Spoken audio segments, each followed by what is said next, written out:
Meow, meow, meow, meow, meow, meow. Meow, meow, meow, meow, meow.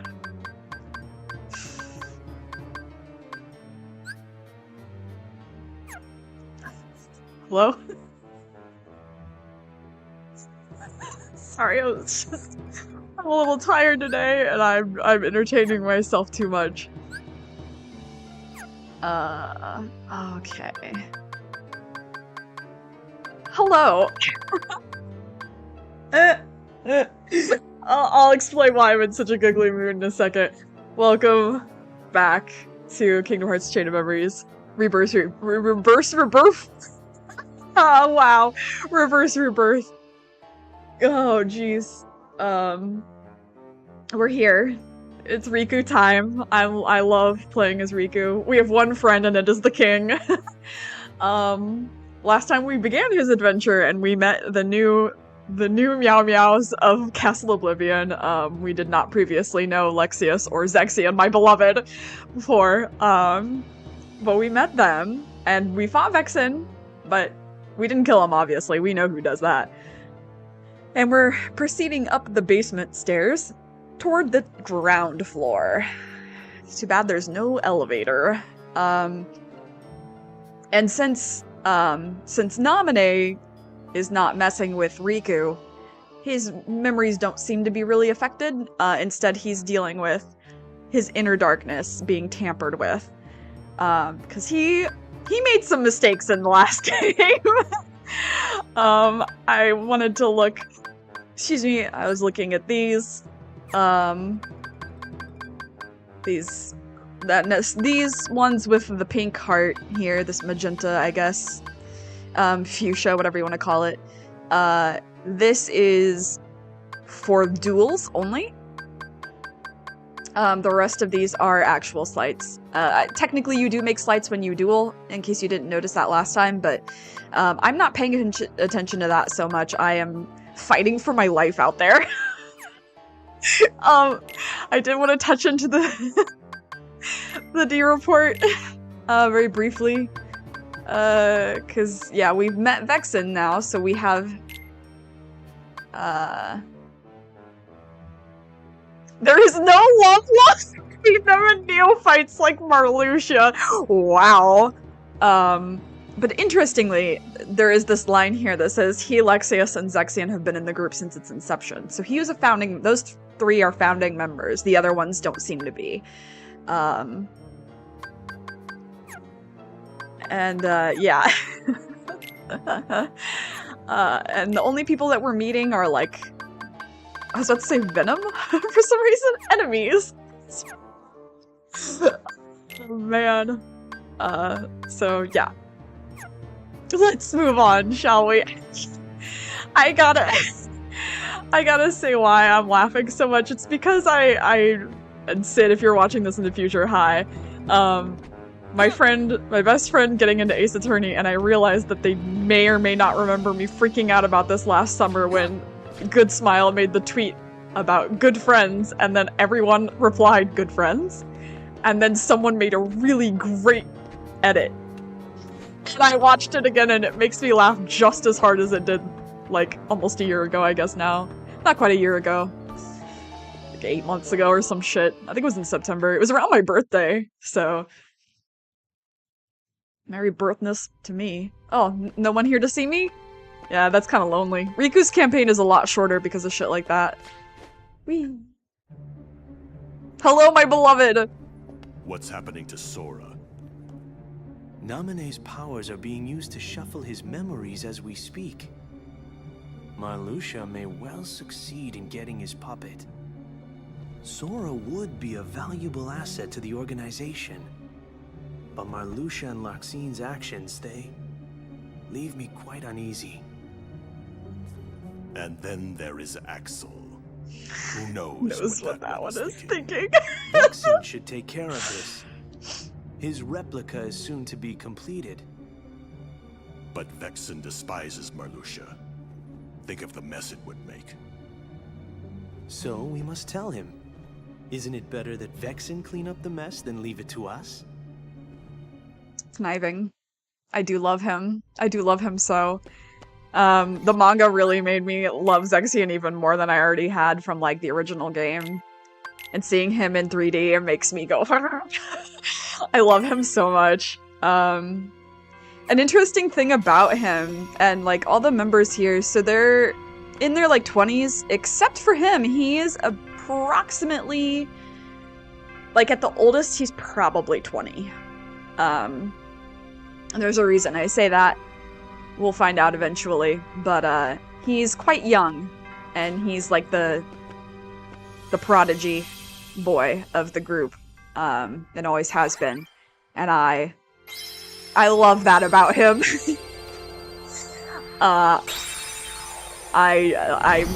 We'll talk about it more when we get to it, but it won't be in this game, I don't think, but yeah, it makes me insane. I love him. But like Lexius, actually, you know, Lexius honestly might be in his 30s. I'm not sure. Lexius, Vexen is definitely older. He's got to be in like his 40s, I guess. Sorry, the Soldier Heartless up there was really cracking me up for a second.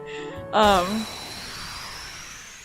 have to remember how to play PS2 or PS2 game. Oh yes, technically this was a PS2 game, a PS4 game. Yeah, and Marluxia's definitely in his 20s. Axel's definitely in his 20s. Larxene is definitely in her 20s. And I love the adult characters in this series. This series is very much about children's experiences and things that happen to children that shouldn't happen to them. But this game also has young adult characters and adult characters that I really enjoy and I think are good. And they start showing up in this game and then continue to show up throughout the series. Axel probably being my favorite of those. Although, I don't know, Kingdom Hearts 3 Axel's fine. Yeah, I'll have more to say about it later. What else? What else to say about? What can I say? I feel like there's so much I want to say that I cannot yet about these characters because I'm like, oh, making me insane. Come on, Riku. Huh? What is wrong with me today? I know you walked it on. You walked it on me losing my mind. I'm so sorry. Oh no. Oh, I accidentally used an enemy card. I was laughing too hard.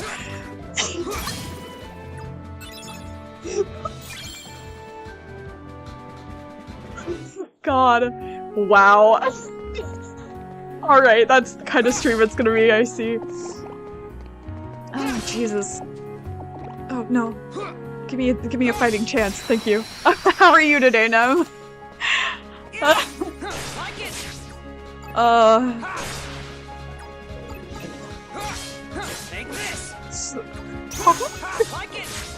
the Mickey voice really just kind of adds. The goofy voice and the Mickey voice saying inappropriate things is just so powerful.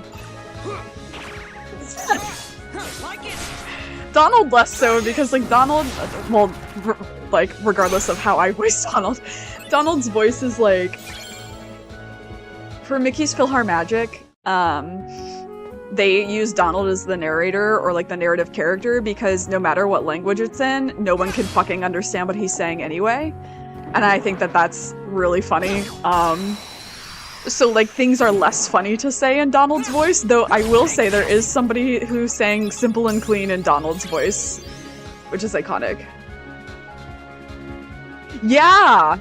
Yeah, please try again. Send it again. Wow, that's crazy.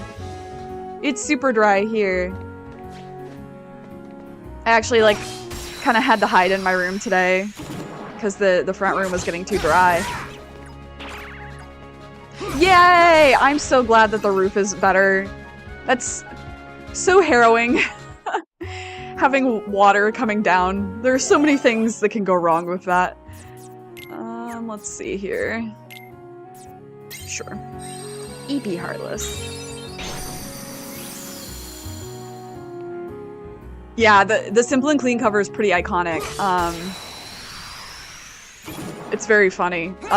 Somebody I think also did like a Goofy cover, not necessarily of Simple and Clean, but like I think like Numb by Linkin Park is the one that got really famous. Or like, no, Bring Me to Life. Oh my god, I'm a fool. Yeah, Numb is also there, but like Bring Me to Life got really popular.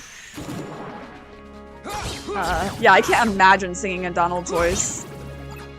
That's gotta take some real talent, and I don't have it, so... I always feel a little bad for attacking the Sleeping Heartless, but... whatever. Oh my god, what else have I done today? I got groceries. Whoopee! Raspberries were on sale, so I got raspberries. They were delicious. Ow. No, ow, don't kick me. Rude. Oh, and I watched, some Joseph Anderson compilation, stuff that I hadn't watched yet of playing through the Somnium Files, which is really entertaining. His reaction is about what I expected. I haven't quite finished it yet, but I'm really glad that he really likes Mizuki and Aiba, because they are, honestly, the best characters besides Date. And that's pretty much all I've done today. I will not lie. I have actually been relatively productive this week, and I'm really surprised. I had my first day of class, and I'm going to enjoy it, I can tell. I'm gonna be so annoying about it. I'm also really, like, how do I say? So the professor is disabled, has a speech impediment, and I was, you know, I was thinking to myself, like, it's really interesting because I don't feel like that my teacher would have been given the opportunity to be a professor in many other places. Because people who aren't, like, I grew up around somebody who had a similar speech impediment, but did get treatment for it, like, and it was bettered, I guess you could say. Oh fuck, I don't know. But like, I think I'm probably more used to stutters than most people that I know. But even then, it is, like, I can see people being distracted by it. I don't necessarily find it distracting, because I am also not a verbal learner anyway, and he has a lot of visual aids, and I'm like, oh, you have the text on screen? Like, done. Not a problem.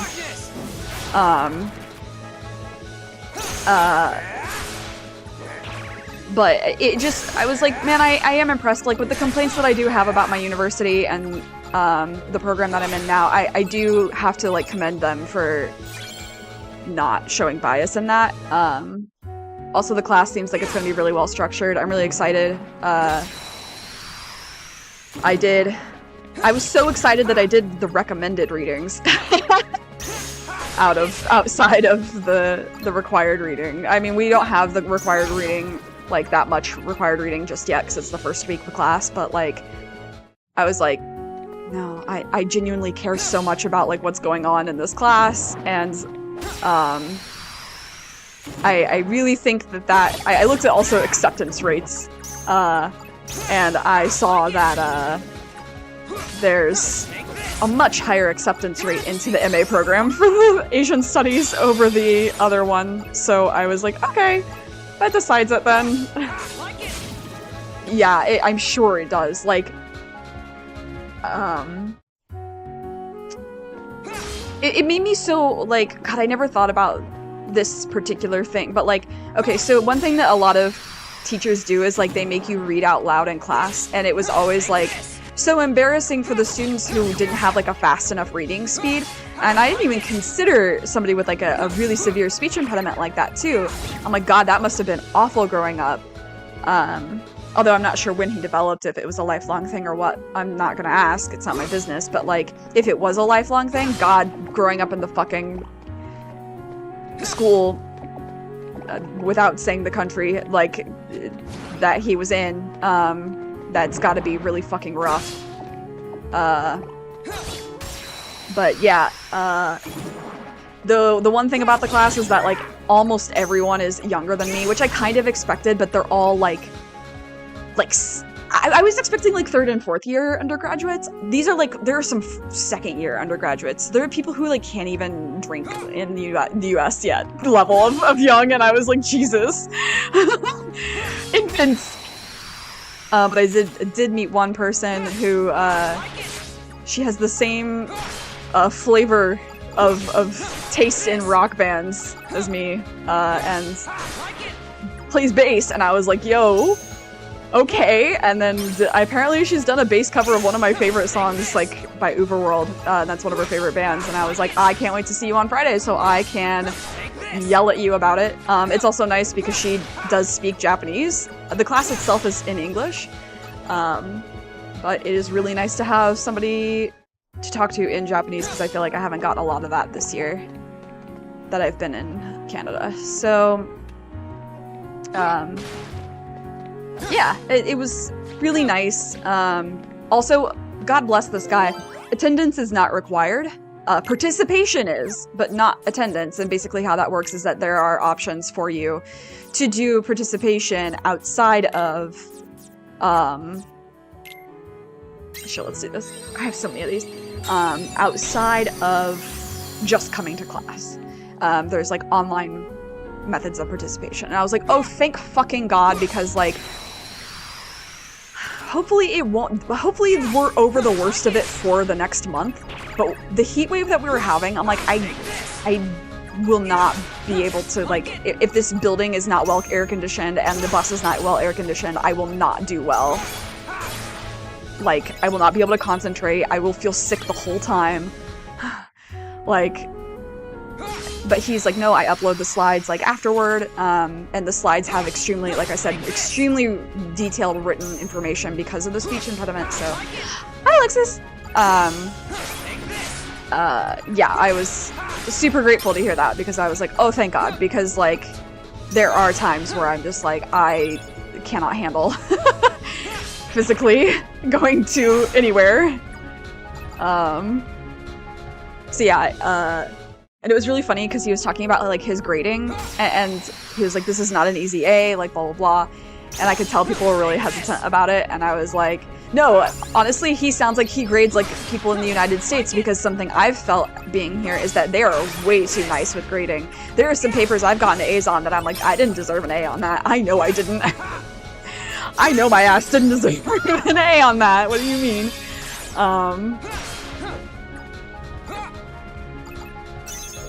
What's your temperature right now? It's like, I think today's high in Fahrenheit is like 78, 77.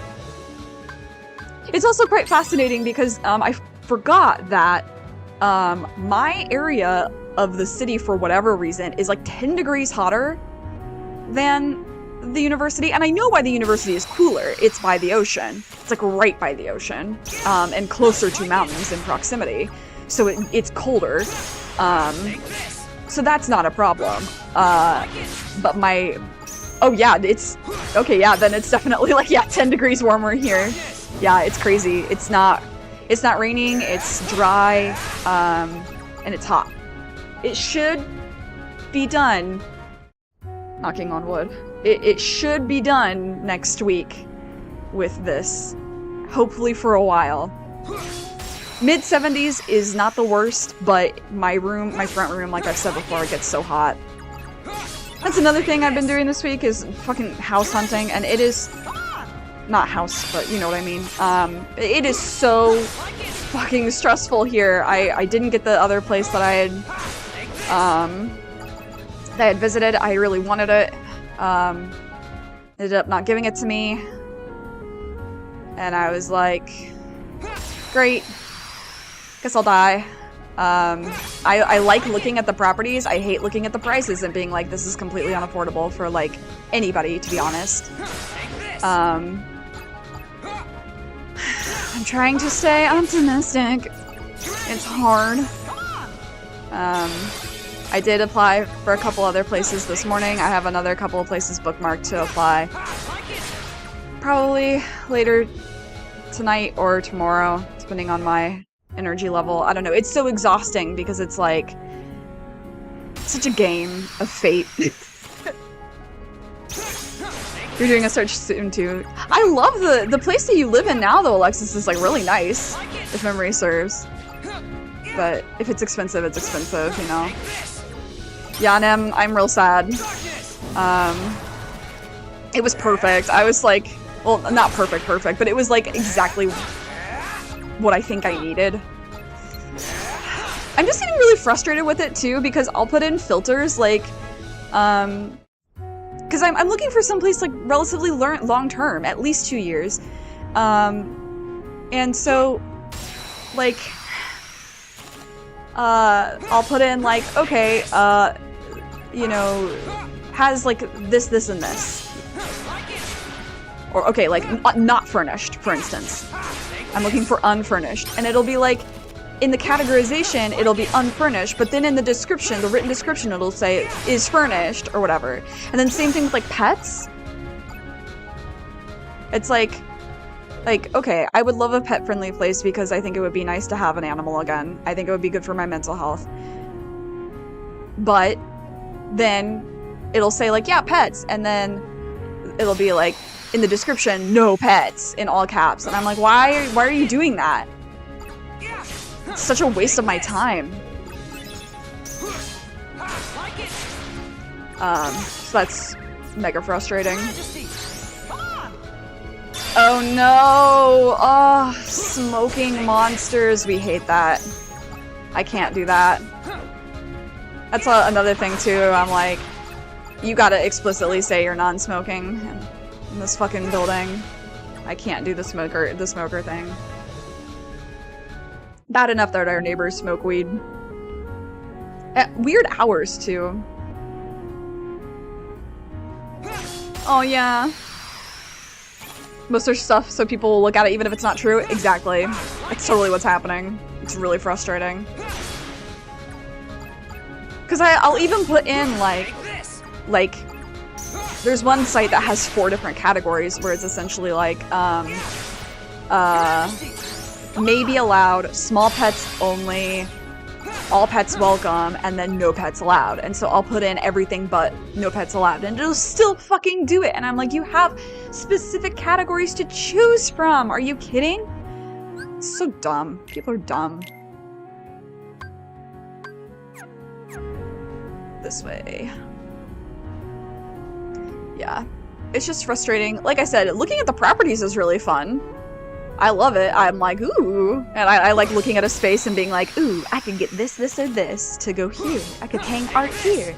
And then I look at the prices and I'm like, God, this is still, I have it filtered down to not as expensive as I am now, and it's still expensive.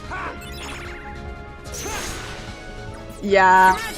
I can't have my windows open very often during the evening. Like, I would love to keep my windows open at night more often, but like around 8 or 9 p.m. And it's not consistent. Sometimes they do and sometimes they don't.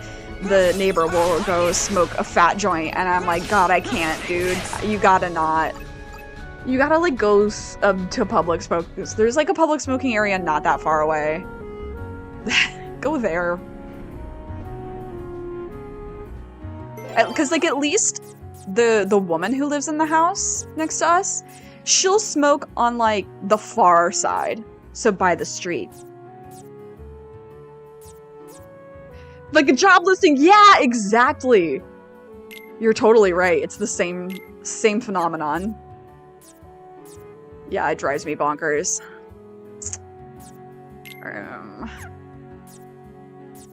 I'll use one of these. ¿Por qué no? I'll use one of these. Yeah. Yeah, I hate that misleading shit. It's such a waste of time for everybody involved.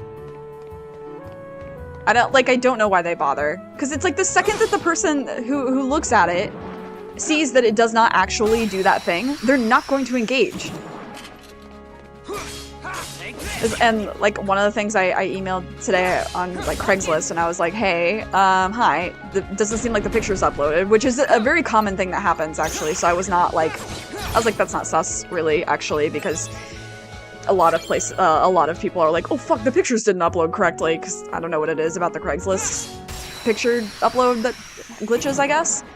Unsure, but it's a phenomenon that's happened multiple times. Anyway, so I was like, hey, do you have pictures of this unit? Also, can you tell me like a few other things? Like, what about laundry?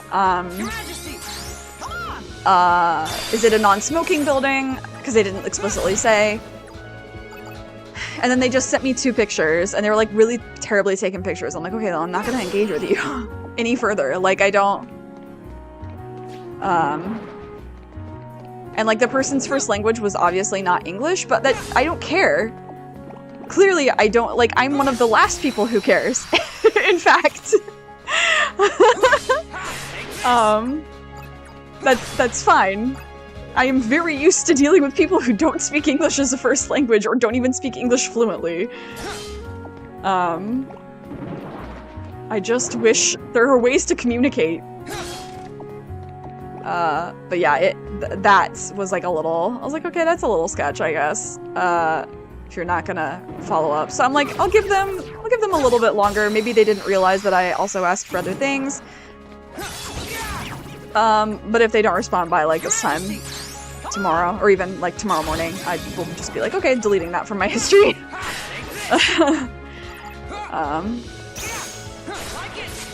Quite dumb.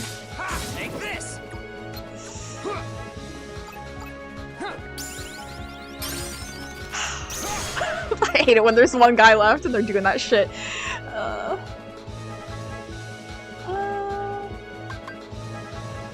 seem to be doing okay on HP. Famous last words.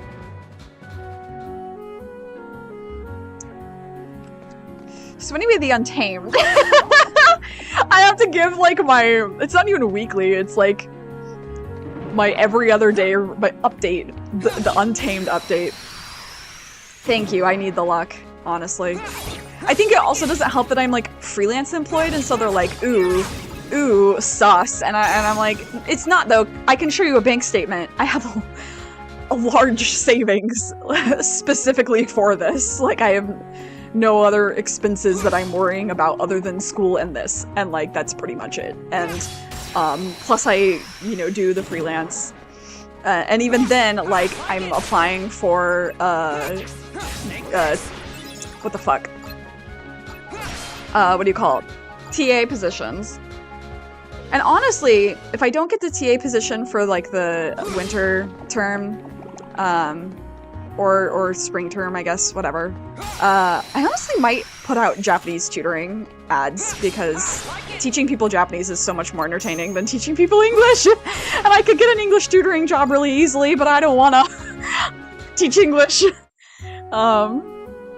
So yeah, I'm like, I have lots of ways to increase my income as well, like, from what it already is. So, very frustrating, but they don't like that. And I'm like, I get you've probably been scammed before or something like that, but like, if you look at my bank statements, you will be like, oh. So there's that.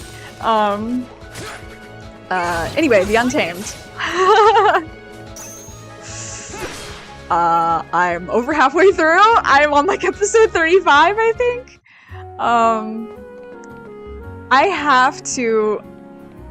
I don't know who's in charge of makeup in that series, but I need them to know I could kiss them on the mouth with tongue how they did deranged Wei Shun's makeup. It looks insane. It's so good.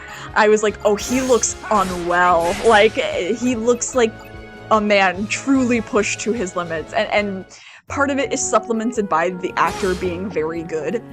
For sure. For sure, for sure. He's spectacular. Wow, I can't believe that did not count. Anyway, he's spectacular.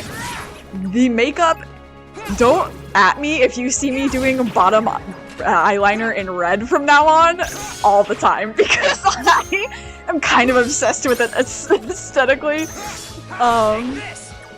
They like, okay, because he as a character, and also just like as I think a human being, is a little darker skinned. Like he's tan. Are we gonna just beat the shit out of this one guy? Yeah, please do it. I need people to talk to about it. I'm going insane. But like, so yeah, he's very like tan. He's like very summer. He's smiley, you know, bright-eyed. He's got a lot of life to him as a character. They got him paled out, bloodshot eye. I don't know how they're doing that too. I don't know if that's like an eye drop that they're giving him to make his eyes bloodshot or what. Or if he's just straining that much and making his eyes bloodshot. And then they've got the like red, they've added redness and puffiness to his eyes. And like, he just looks unwell. I did a side-by-side comparison on my Twitter of like, from the opening movie where he's like looking very sweet and cute, and I'm like, aw. And he's smiling very brightly, and it's like, oh, quintessential Wei Wuxian. And then a side-by-side of fucking, how he looks as Yiling Laozi, and it's fucking insane. It makes me so insane!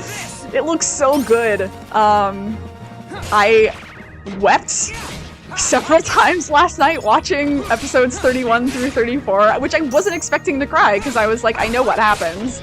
It's not a surprise. Do something. Oh, that didn't work the way I wanted it to, that's fine. Alright, get God. Time for you to get God. No. Give me this, please. Ow. Ow! Fuck you, eh? So, yeah, oh yeah, it's their original colors, yeah. So, like, I knew it was gonna happen. I knew who was gonna die. I knew,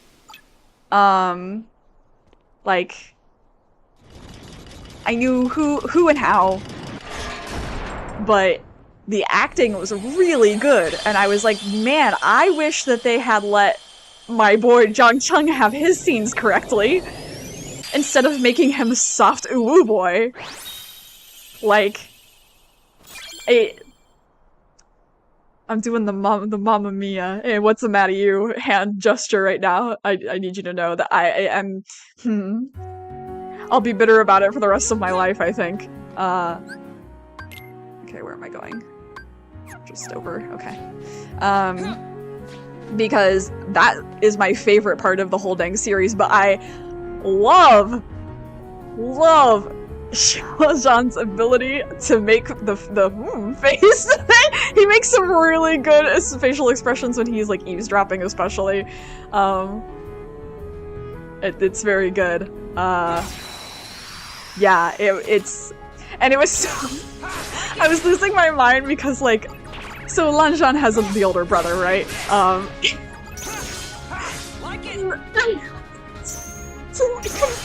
roof. And then his older brother is looking at him like, oh no, he's given in to the gay thoughts. And I'm like, please? Dude, oh, the animation, oh, don't even start. I watch that when I want to feel something again. I just, God.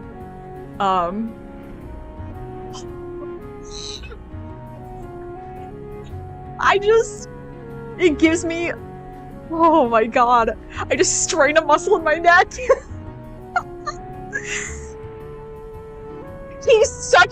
homie. I have to send you compilations of some of the things that people have made. It makes me feel insane. No, he's the homie of all time. It's really funny because he's like, haha, my brother is making a friend. I'm like, your brother is falling head over heels for someone, actually. And then he's like, he's just as bad, is the funny thing, because, like, everybody's also in love with him. Which, honestly, I don't know how you can look at that man and be like, pass, when he looks the way he do. He's, especially the live action. Live action? Lan Huang. This is hard smash, and everyone thinks so. Everyone thinks so. That's like half the plot. This people cannot stop wanting to fuck Lan Wangji's older brother. Honestly, respectable. I get it. I totally get it. He's very attractive. He's got a jawline that would cut glass. Like, he is insane. But he's also just like the nicest dude.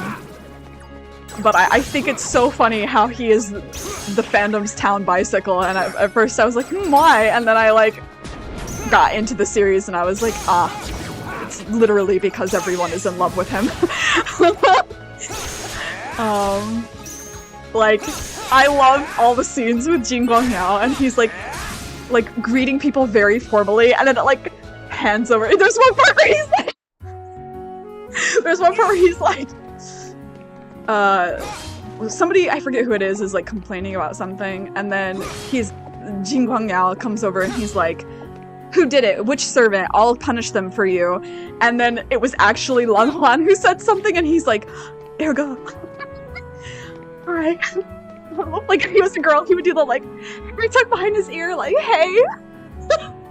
And I don't blame him for it. Oh man, it's so funny. And people have made great compilations of Untamed in general too.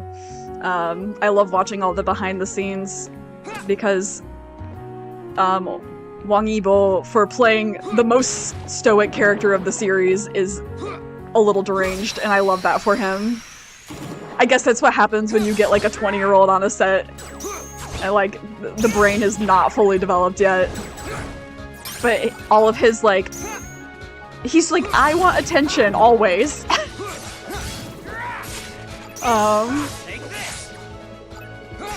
It's very entertaining. He has very massive little brother energy, so good on him. Good on him for that perfect cast.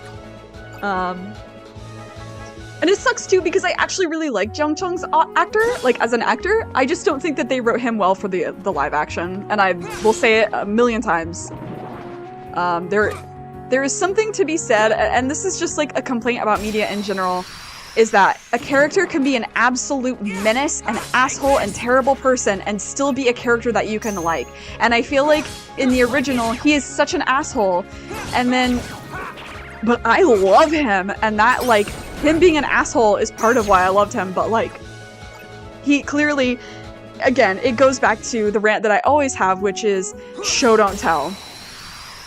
And the Untamed does too much telling and not enough showing. Right? He's the best. I'll never forget getting into that series for the first time. Fucking Ari. All their fault.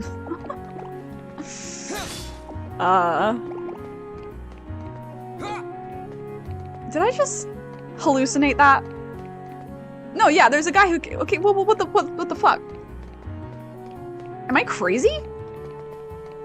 Yeah! Something... There's a glitch. Do you guys see what's happening right now? Look. There's a target underneath. Is there one right here? Is there somebody under? Oh, it's this! Oh, and there's also... Interesting, okay. Cool glitch. It is kind of a series you have to sit somebody down for. Because then, like, my friend was like, give me a recommendation of what to get into. And I was like, oh, alright. So I had to, like, do a verbal and, like, explanation of, like, here is all of MXTX's works. Here's the order they came out. Here's the general synopsis of what goes down, I guess. And yeah. Speaking of things to read, I'm going to be starting Golden Kamuy probably tomorrow. I'm excited because I don't know anything about it other than like it is tangentially related to Ainu culture. And also when I bought the special edition of Pash with Wang Zhan on it, it actually also featured on the other side of the cover Sugimoto and then some other dude from the series. I wish I could multitask while watching it. I cannot. Oh, just enough Japanese to glance away. Yeah. I get that. Yeah, I mean, girly, that's why I'm learning Chinese. No, just kidding. I have picked up a little bit of Chinese from just learning or just watching it though. Like how do I say? In conjunction with using Duolingo. Here's another fun rant. If you're an adult and you want to learn a new language, you can. In fact, if you have the time to invest in it, you can learn it better than you could have when you were younger because you have something called metacognitive awareness, and it will help you learn because you know how to learn. You learn how you learn, and you have the awareness of your learning and what helps you learn, and so like you can learn better as an adult. It's just like having time and energy to invest is the rough part.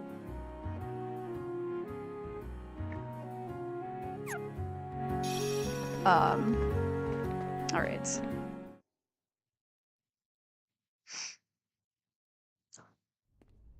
Yeah, but Haola is one I picked up. What are you supposed to be? Surprised? I guess you should be. David Gallagher talking to himself. Let's go. After all, I look just like you. This shit's so funny in the Japanese, though. I'll tell you what I am. I'm an exact replica of you. Okay, bet. Vexen made from your I'll give you a data. discount. So you're a fake me. Not a fake. I don't care if you're real. You're not better. We share the same body and the same talents. But there is one easy way to tell us apart, though.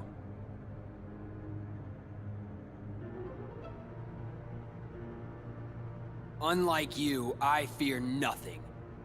Are you calling me a coward? You're afraid of the dark. The darkness inside you still frightens you, no matter what you say. But I'm different. I embrace the darkness. I can make it do whatever I want.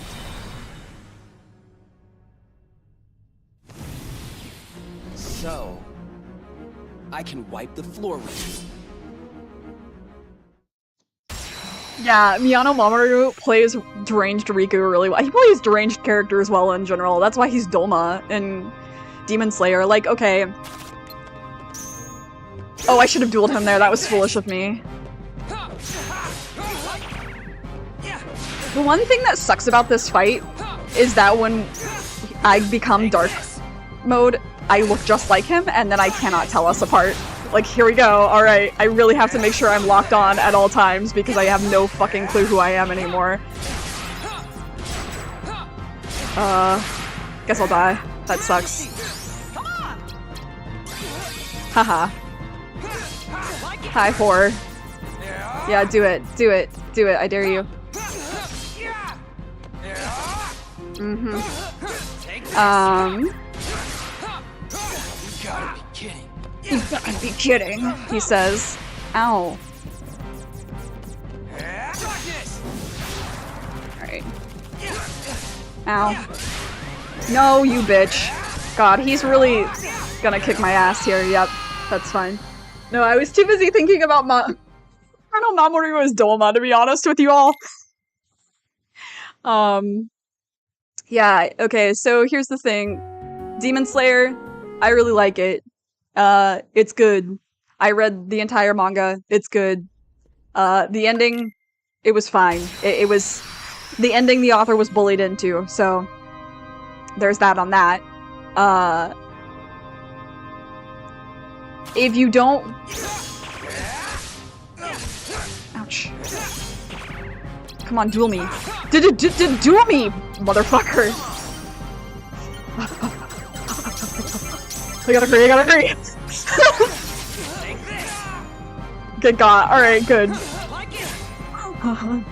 Oh God. Haha.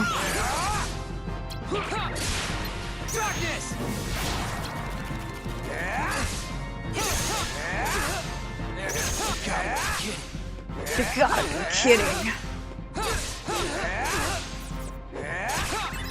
No. Hop. Oh, you motherfucker! Oh, I hate you! I hate you! No! No!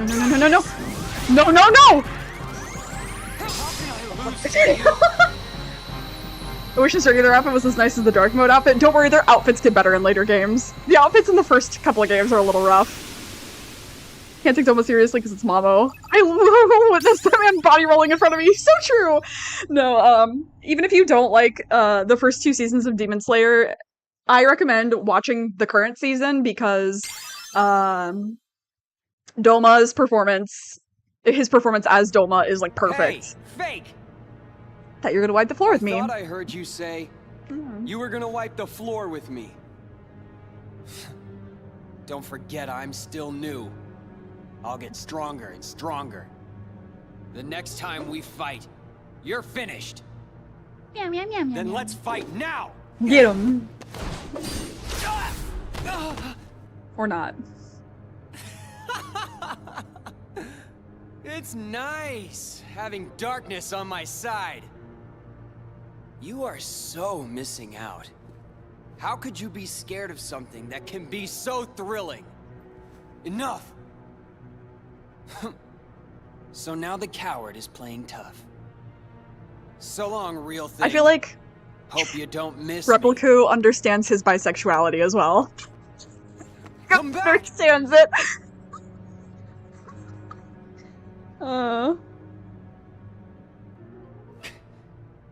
No way. I'm not a coward. Yeah, you are. Yeah, and also Zenitsu, who is like the one who shouts the most, does not really appear in this season as much. You get instead Genya, who's really funny, and just a really good character, and then Muichiro, who is very quiet and has such a good backstory. I love him so much. But yeah, Dolma.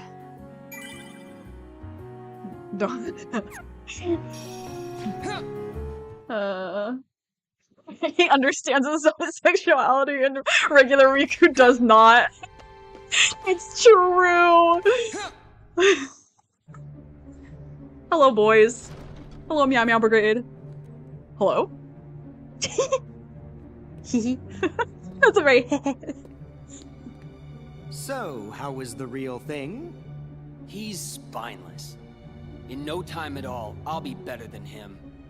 In the meantime, would you be interested in meeting another who's considered a hero? You mean Sora.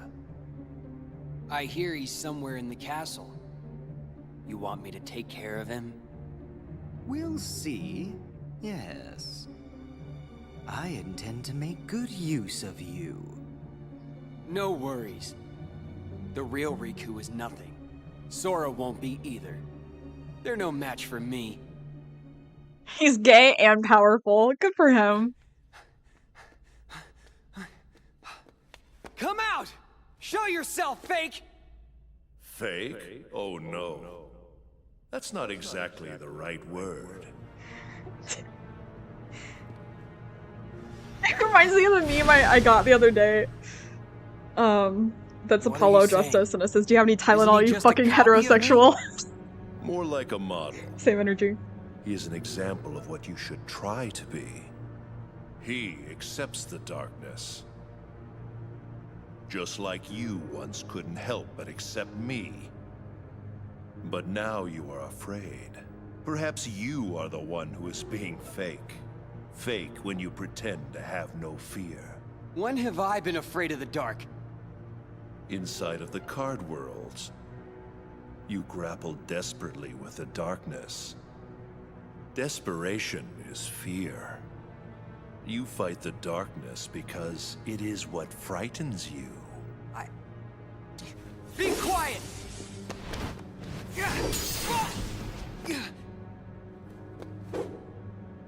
Stubborn boy. Then continue your fight if you must.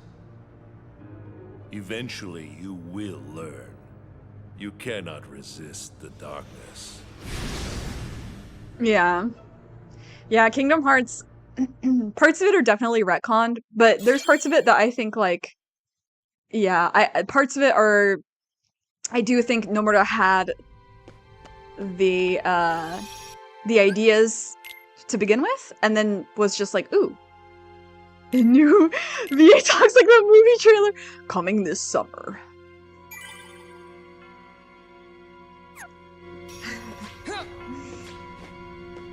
Pee pee poo poo, man. No, I just think of actually the Game Grumps baloney, man. Coming this summer. Catch me if you can. From baloney man. Baloney man. I can't do it. I don't have the testosterone to be able to hit those sultry notes. I say as I voiced a low-voiced character all through fucking House and Fata Morgana. It's fine.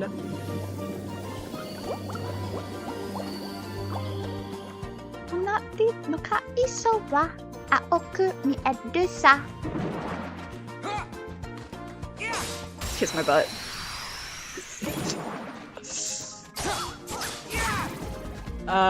See something also. Oh, we're talking about Demon Slayer. That's right. Yeah, like season 3, I feel like is where in the manga where I was like, oh, this series is actually getting really good. I had a similar sensation with Tokyo Revengers. Like the next season of Tokyo Revengers was where I started to get like really invested. And then same hat with Demon Slayer's current season was where in the manga I was like, ooh, I care a lot now. Oh, I hate the way this deck is organized. Like butthole. Like butthole. Organized like butthole. Oh, suck my dick. Haha.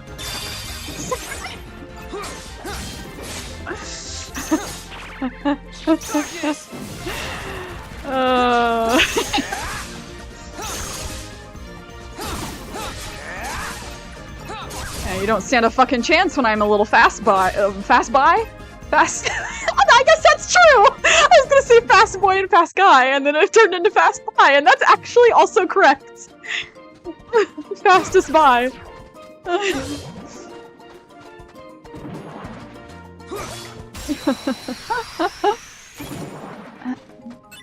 The last season of Tokyo Revengers? Or last season of Kimetsu no Yaiba? Because I've heard some grumbles from animes only in Tokyo Revengers about the pacing of the current season, and I'm like, yeah, it's like that in the manga too. The pacing kind of sucks at one point, and then it gets good. It gets good when the gay characters show up. God, actually.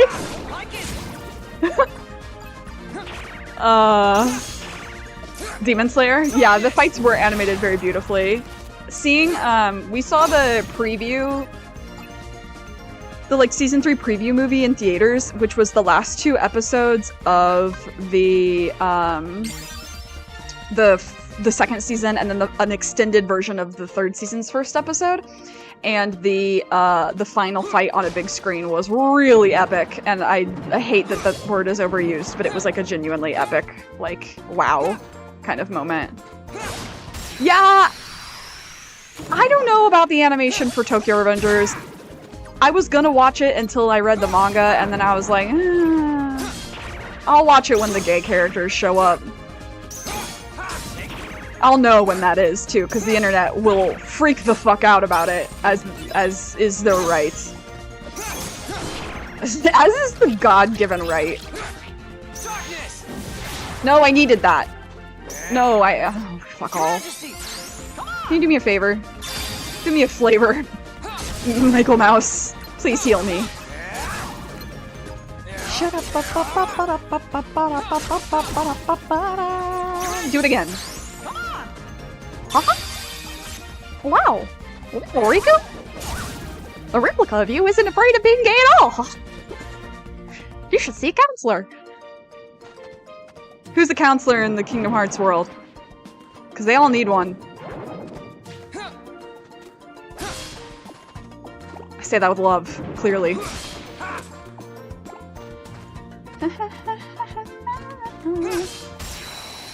My nose. Itchy. Just the very tip of it.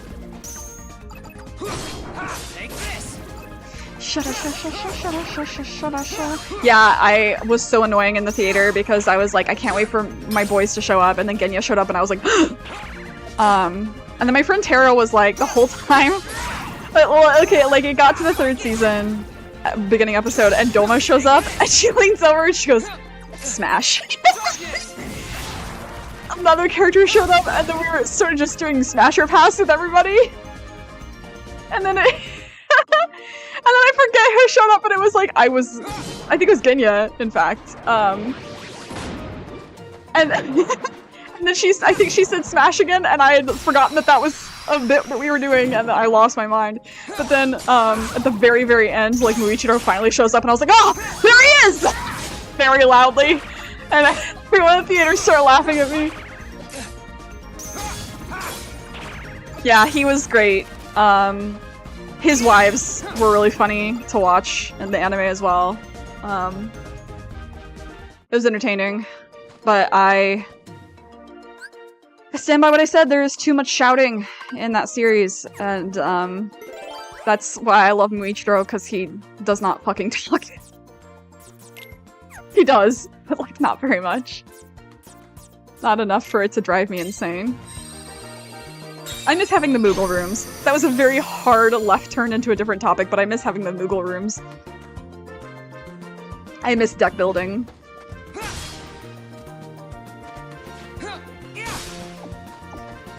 No yu koto shinjite achi ja hataraku dake asa kara ban made.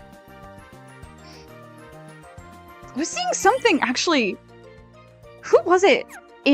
So like the Japanese dub of Grandmaster is a thing now, and they were like, there's an article about it in Pash, which is like why I got it. And I forget. I think it's Jean Ling, or no, maybe it's Lan Jingyi. One of the boys. Yeah, poor guy. One of the boys, the juniors, is voiced by Hanae Natsuki. I think... No, he voices, I think, Hwai-song. And then, Yuki Kaji, I think, voices either Jinling or Lan Jingyi. I don't remember. I just remember seeing it and going... Oh. Yeah. Okay. They pulled out all the stops for this, huh?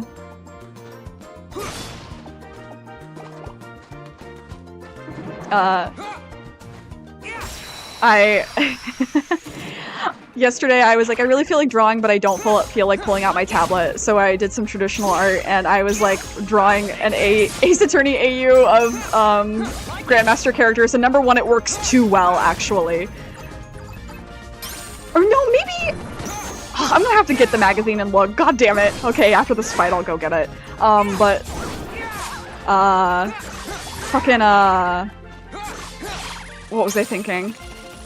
Oh, I was like, as I was drawing Wei Shannon, I was like, his baby girl ways captivate me.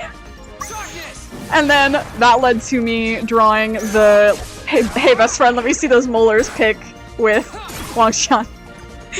Which I will eventually translate to digital art. But I was having the time of my life. Alright, let me go get this goddamn magazine. I can't remember off the top of my head, but I can look it up for you guys in 1 second.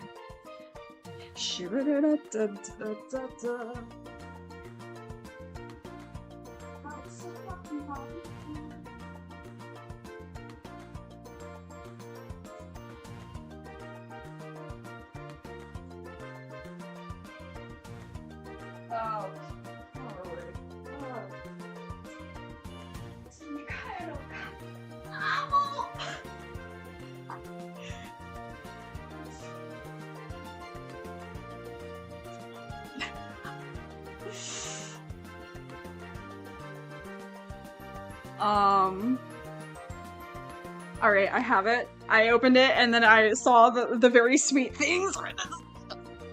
Alright.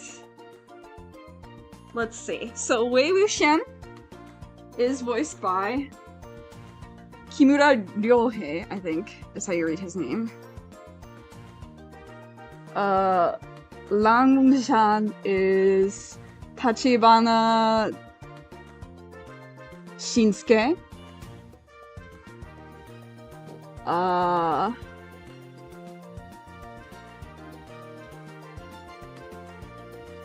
No way.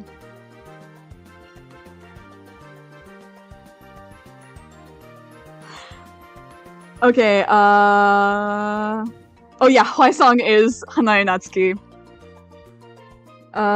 Let's see. Jiangcheng is Midorikawa Hikaru, which is a character that we're gonna meet in the next game, his voice actor, but is also, more importantly, Akihiko Sanada's Japanese voice actor, which makes me insane. I truly have a type. Winning, not one I recognize. Okay, yeah, Jinling is Kajiyuki, which makes sense. Very, very correct. And then, yeah, I wasn't sure,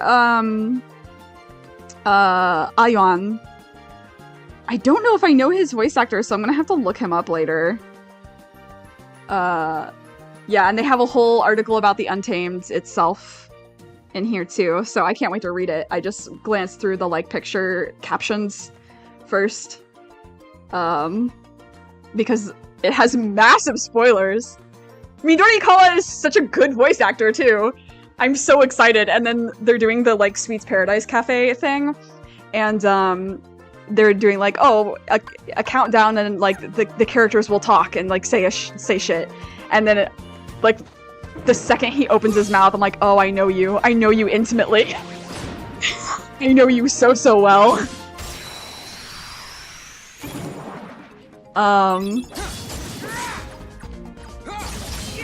Yeah, Akihiko's Japanese, like, it's so crazy because I'm not mad about it.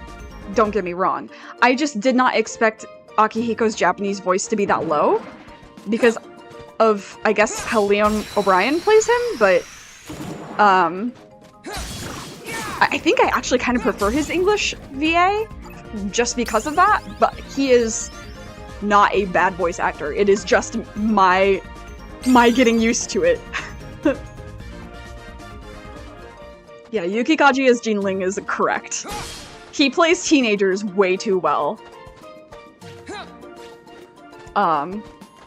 He does love his job, and that you can tell.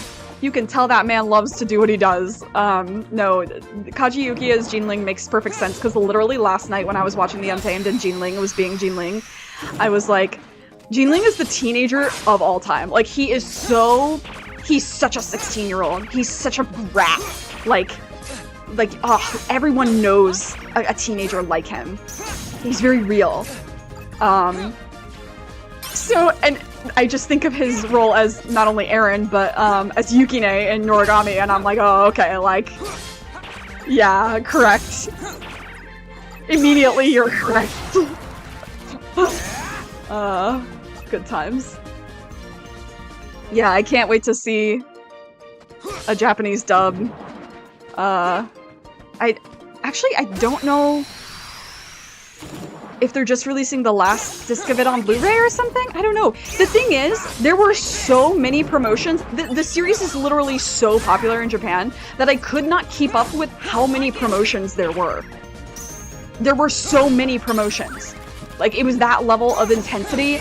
Like, every time I went into an anime, there was a promotion for something, and it was different every time. Like, one of them was for The Untamed, one of them was for a radio drama, one of them, I can't keep up with the release dates, one of them was for fucking Sweets Paradise, one of them was for, I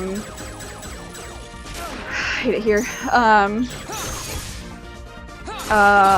god damn it, the Blu-ray, And I don't even, and the final volume release in America and Canada also has been advertised on the internet, so I'm just seeing it everywhere, so I'm genuinely just no longer sure.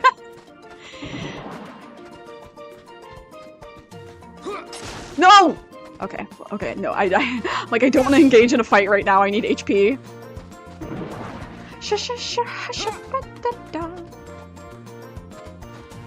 No, no, no. Ha! Ha!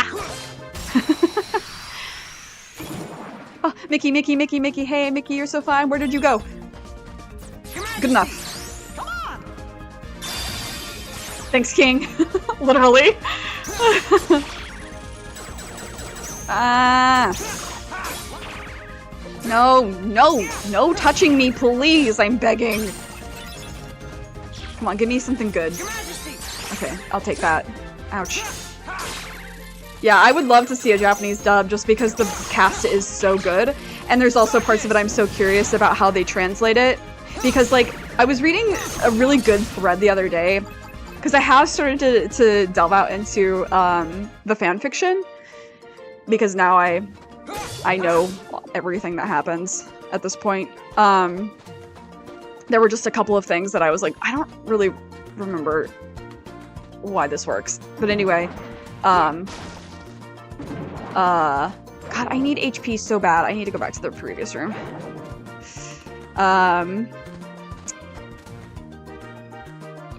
What was I saying?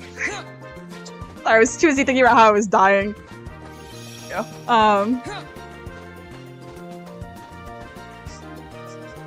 Oh, I was reading this thread about, like, a complaint about how people write Lanchan in fanfiction, and how they write him like he's a fucking caveman, because he does, in English, speak very short sentences a lot of the time.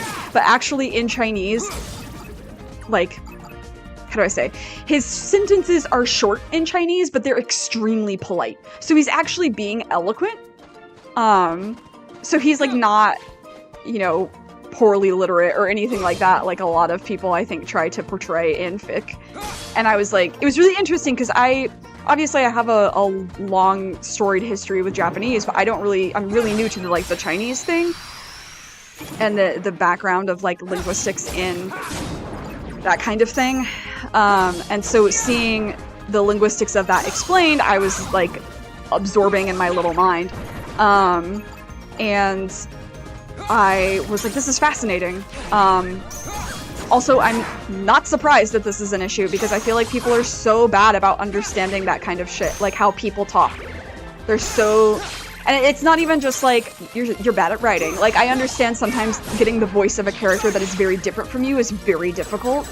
Like, I have a hard time writing for characters who are, like, particularly feelingsy.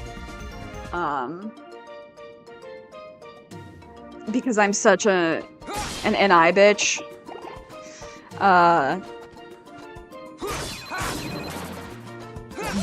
But that's not what I mean, I guess. It's not even a, he would never say that, it's a never, he would never speak like that kind of thing, which is really fascinating.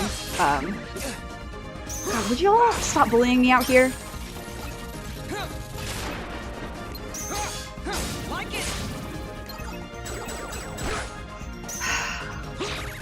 Stop with this. Enough. Cease.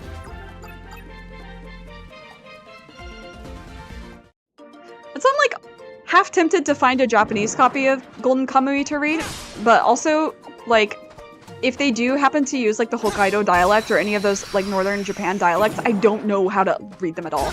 Like, that's the one thing with Noragami, is that when you get into the manga, and you get way later into the manga, you meet Arahabaki. And he's the only character I'm ever like, I have no idea what the fuck you just said, my guy.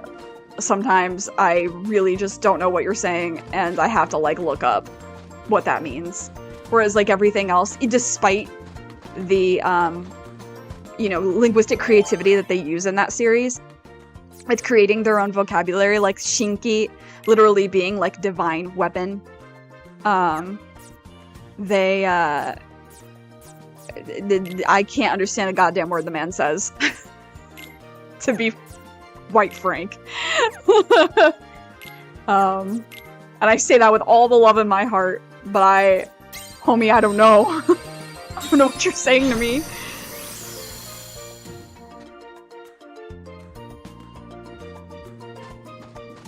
So then he's the only character I think I know more in English than I do in Japanese. Everybody else I can understand just fine. Because, like, even Tenjin and, like, characters who are older and they use, like, the old man speech, I have enough exposure to that I understand it. But I have no fucking clue what he's saying most of the time, so. It's what it is. Sucks to suck, I guess.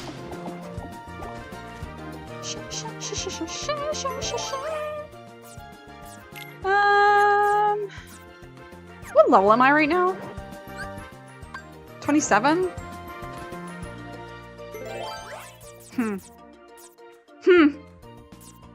Naruhodo.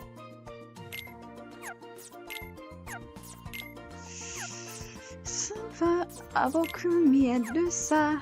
Riku ni yuku no wa oki na machikai.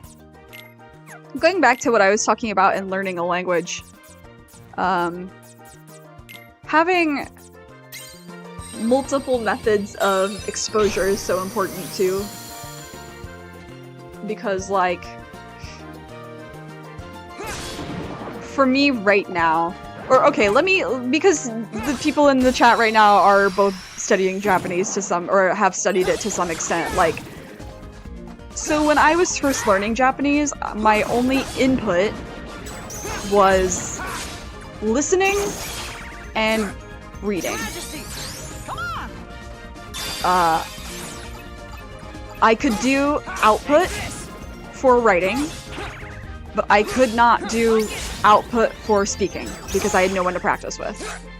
Or I shouldn't even say that. I had someone to practice with. It was not somebody that I could speak with in person. It was only through writing. So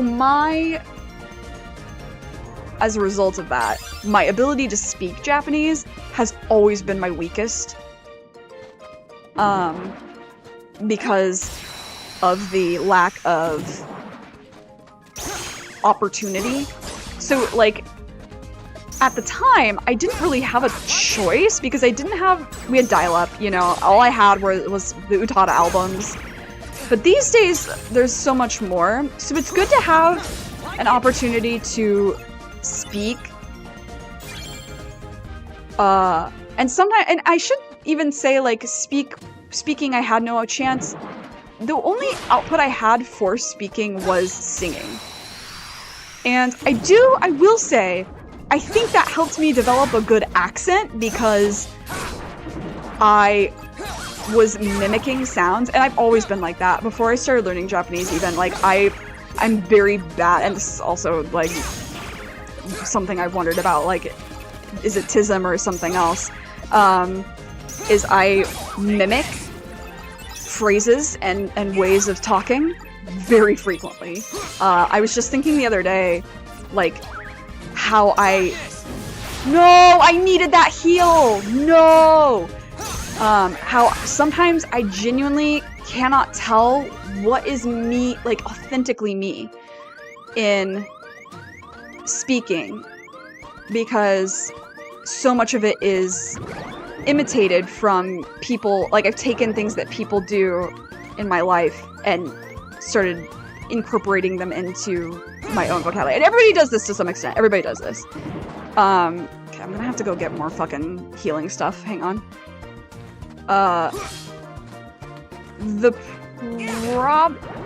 For real? Oh, that's so rude. No. Okay, phew. No, I didn't mean to do that. That was stupid. So, okay, my laugh, I feel like, started because I feel like I have so many different laughs, first of all.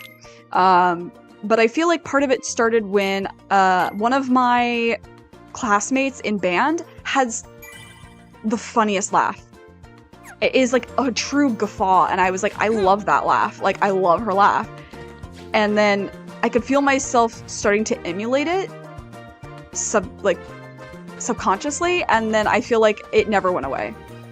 So the laugh that I have currently is a combination of that, and then also my sister-in-law has a very funny laugh as well. So I feel like it is a combination of those two emulated things.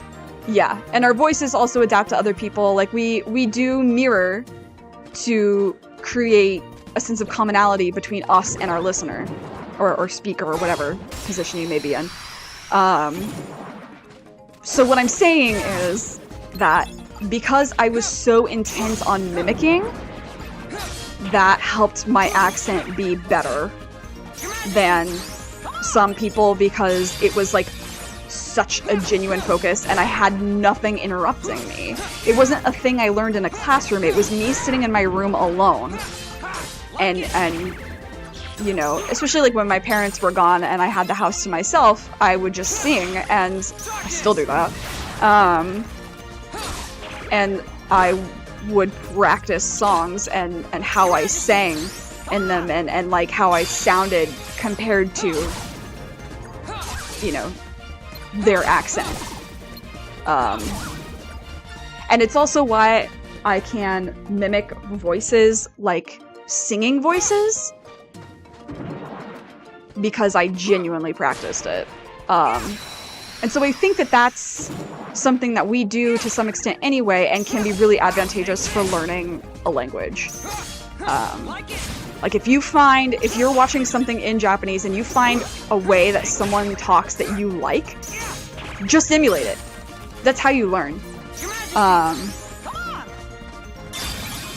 Like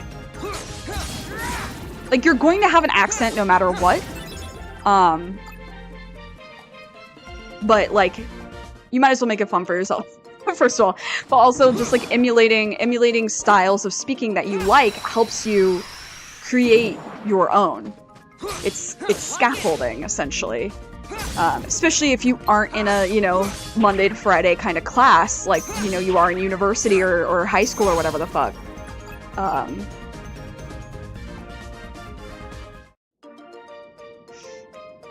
What's really fun is when you've learned a bunch of languages and then you accidentally carry over styles of speech into the other. Because when I was learning Korean, I was around Korean people all the time, and then I went to Japan like right after that. And my Japanese friends were like, "You speak Japanese like a Korean sometimes." I'm like, yeah, I can understand why that might be the case. Especially when complaining, because Korean... Chinese is pretty good too, but Korean is just a great language to complain in. It just hits different. Alright, let's go do this fight. It's gonna suck. It's gonna suck because my deck sucks, not because I suck.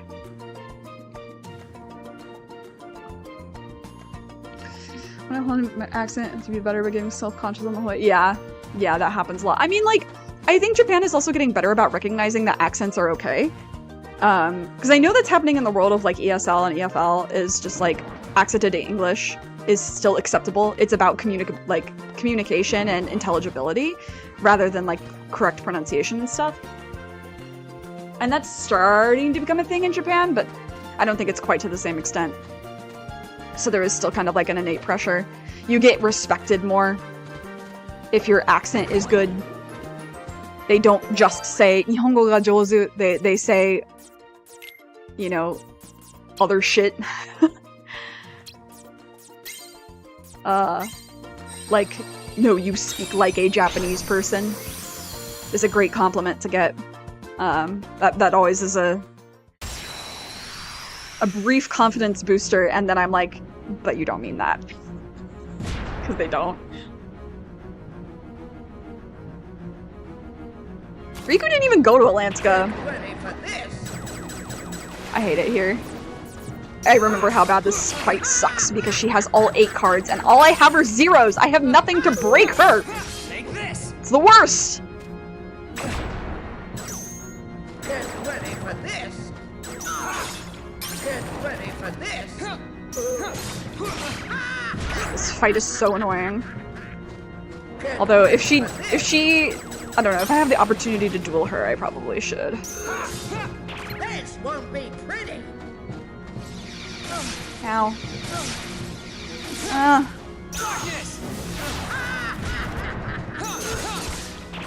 Interesting that I don't actually have the real boss fight music for this fight. I just noticed that. It's the prelude to the boss fight music that I have going on here.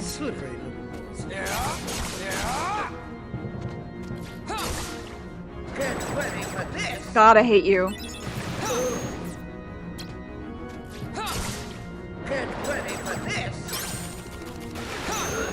God, it's so annoying. This fight sucks. It's not hard, it's simply annoying. Get ready for this. Your Majesty. Get got. Oh, interesting. She won't take damage from light magic. Because that's what Mickey uses there. Slippery. Okay.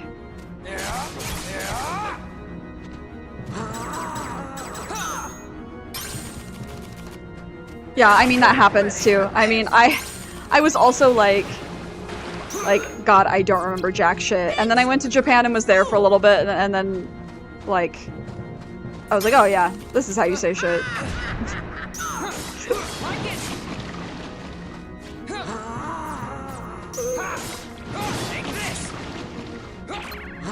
God, you're so annoying.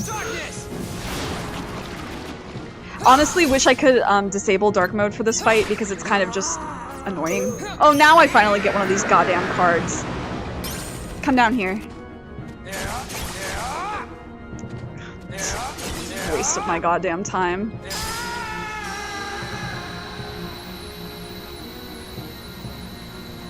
Oh, the tip of my nose itches so bad. I don't know why. Must be like a flap of dry skin that I haven't gotten.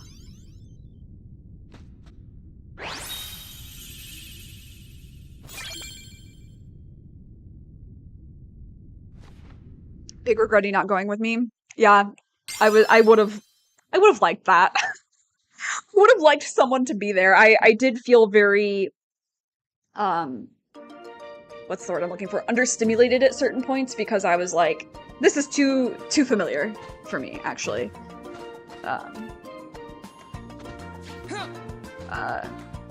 The best, I'm not an extrovert, but the best parts of the trip were when I was with other people because I was like, oops. I just felt too...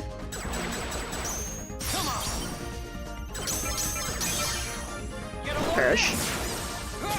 Get a load of this. Sorry, that's a Sonic Adventure reference.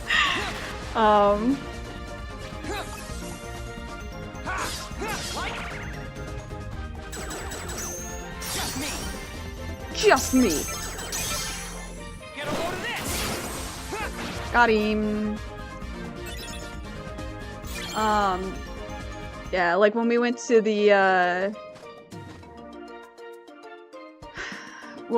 the fucking team lab, that was really fun. When I was with like my Japanese friends, that was really fun. Tokyo Disney was fun. It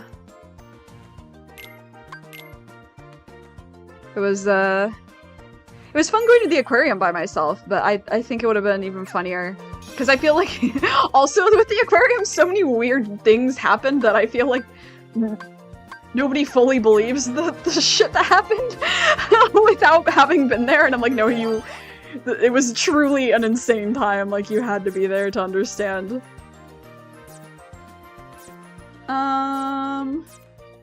Let's do another one of these, eh? Let's do this.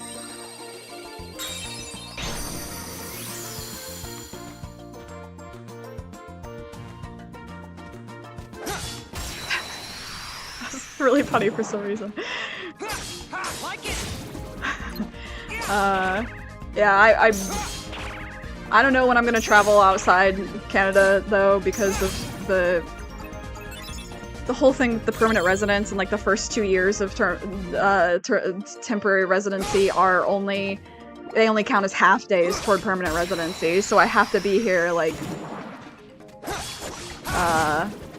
at least 3 years worth of days, I guess you could say. So it will have to be over 3 years that I am here in Canada until I can apply for permanent residency.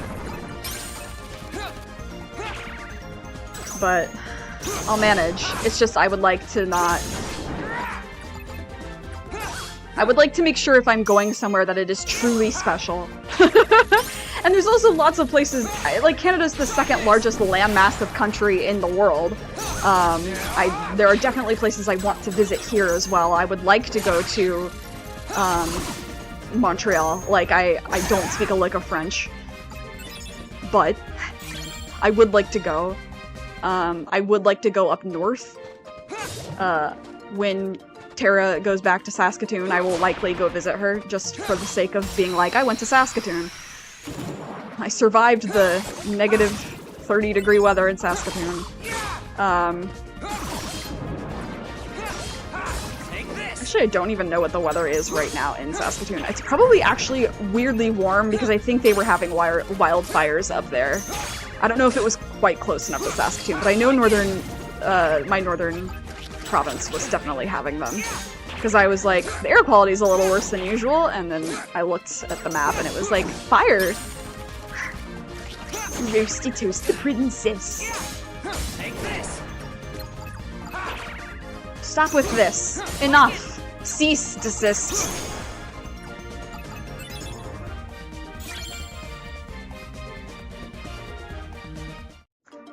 Quebec, you've been there? Cool. How desperately should I study French before going? How inaccessible will things be if I don't know good French?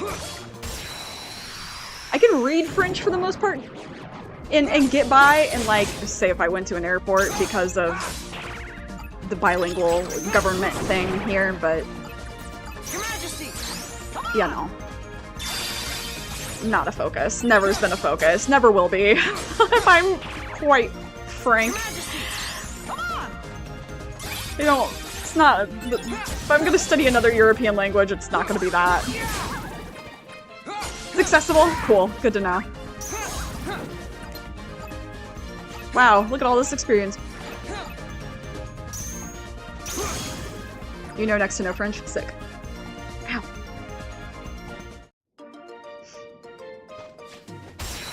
I didn't mean to do that! I'm feet first. Show dogs. Oh yeah, that's right, they do speak a different... Oh, that's right. I wouldn't understand it anyway. It's super different from what I've heard. But again, this is just me taking people's word for it with how different it is because I don't know anything. Aoku mi edusa. Riku ni yuku no wa oboki na machigai.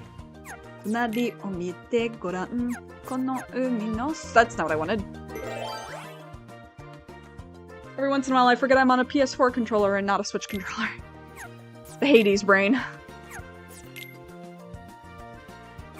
Yeah, I hate that. Oh, why? Oh. Oh. Nandi.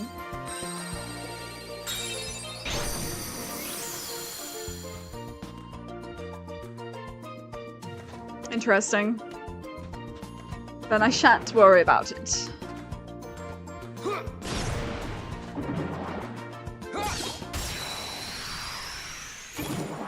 Yeah, if I learned another European language, it would probably be either Portuguese or Italian. Just because I have a background in Italian already, and I've learned a little bit of Portuguese from not only knowing Spanish, but also from the House of Fata Morgana. Everything leads back. And they'll know you're American and they'll be a little snooty. I mean, I might just be a Canadian person who sucks at French. I don't really care if they're snooty. They're gonna be snooty if I go to real France. To real France. As opposed to fake France. If I go to real France. I'm sorry. I'm sorry. Ooh, they have a winter carnival? That's probably pretty banger. I'm just getting rid of these.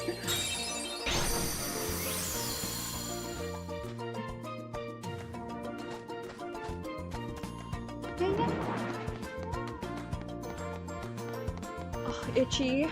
Oh, it's so itchy. I'm suffering, guys.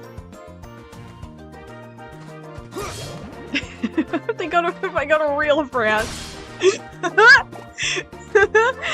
Oh no. I can never let my French friends see this. All one of them.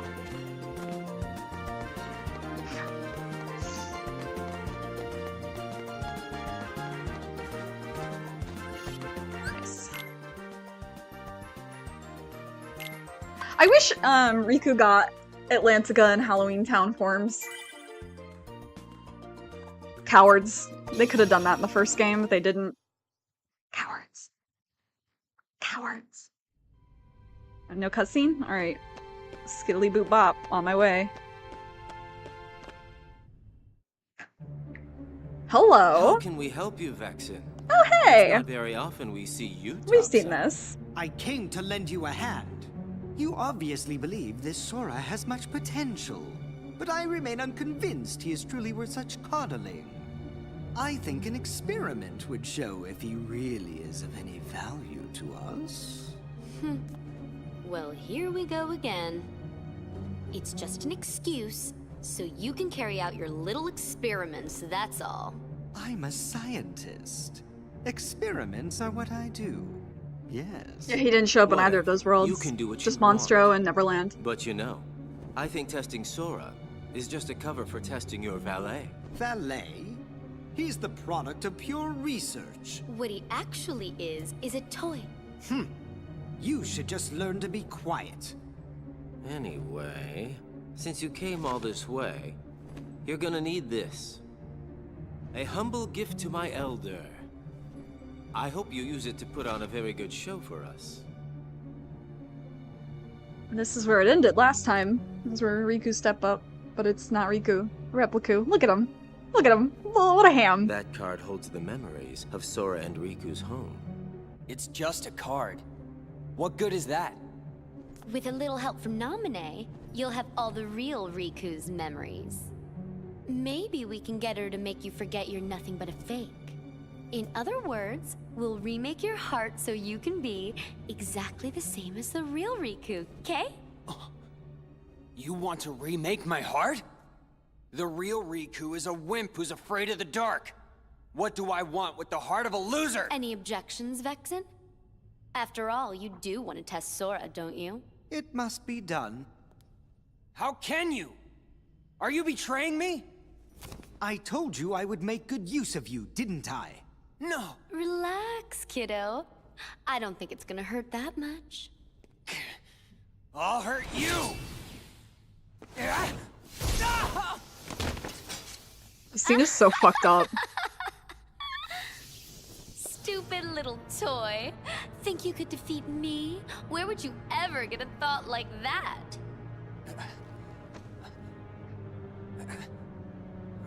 But look on the bright side. Naminé's like, Along holy with shit. everything else in your head, Naminé will erase the memory of me knocking you flat. Instead, she will implant the loveliest little memories you could ever hope for. It's no big deal that they're all lies. No. No! It's even more fucked up in the manga. God. It's I hate, like, Repliku's annoying, but he just wanted to be his own person.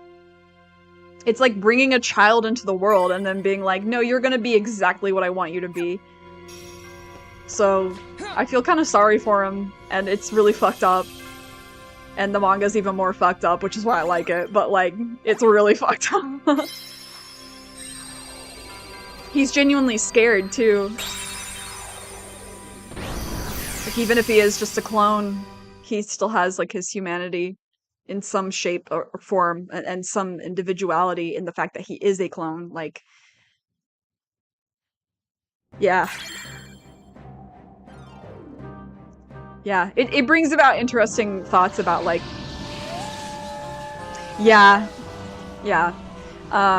I was just about to say, like, it does bring up a really interesting discussion of, oh, also, I forgot that they changed my coloring a little bit to match the world better. Oh, that's right.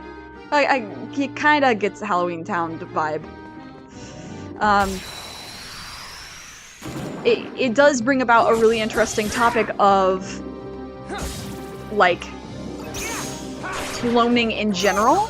If we started cloning people, how do we deal with that and their sense of individuality? Should it be seen as valid? Like, kind of like with AIs. I love that kind of topic.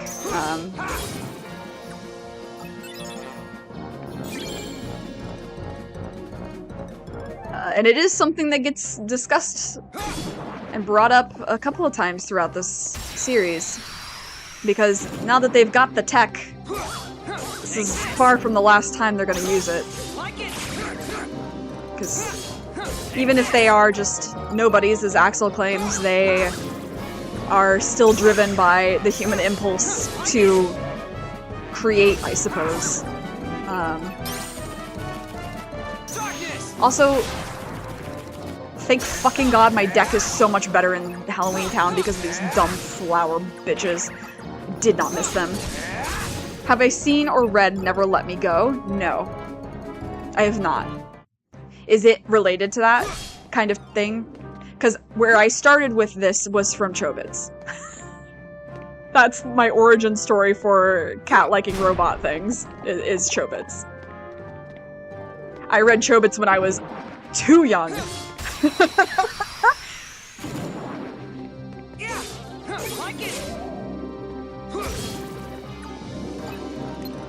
Like, if Sailor Moon made me gay, Chobits made me like Android. Interesting. Is it a live action or like what's the genre or the medium, I suppose? Animated, not animated.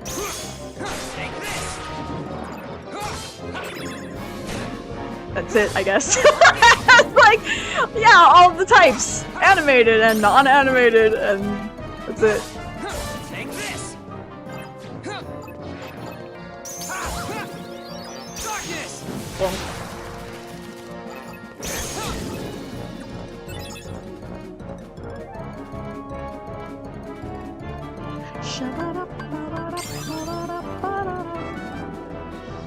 Ooh, his eyes glow a little bit. Oh, that's cool. I've never noticed that.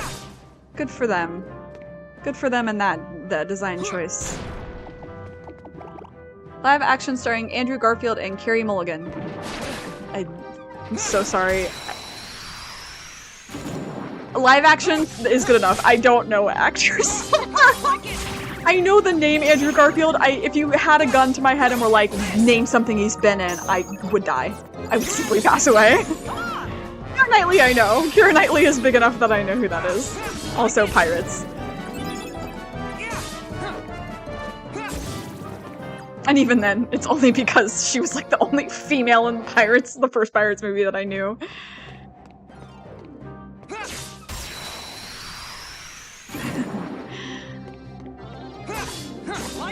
Who was he talking to? Might have been Abby? I don't remember. I was talking to somebody at one time, and they were like, I think it was Tara.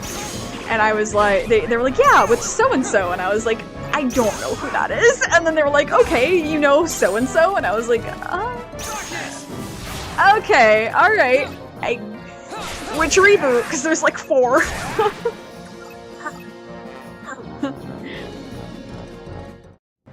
Not Miles Morales, right? Wakanda. Wakanda. So funny, keep staring at him. Oh god.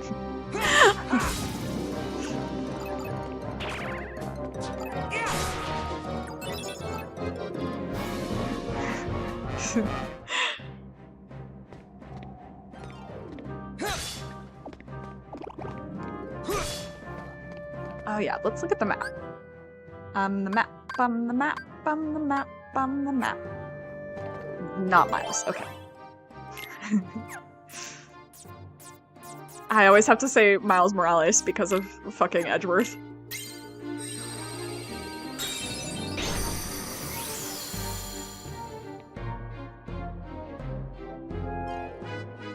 He is Peter Parker after Toby.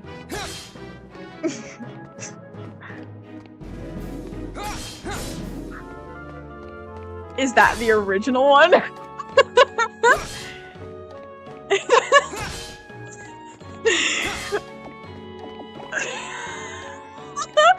I genuinely am not sure. His name's Tobey Maguire, right? He's the original guy?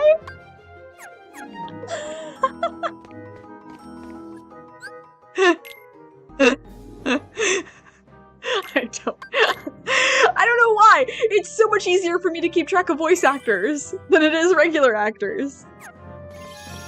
Maybe it's because they always look different, and then like I can't keep track of it. Whereas like the voice, I don't know. I don't have a good excuse. Okay, I'm just stupid. Be nice to me. I'm stupid. Right.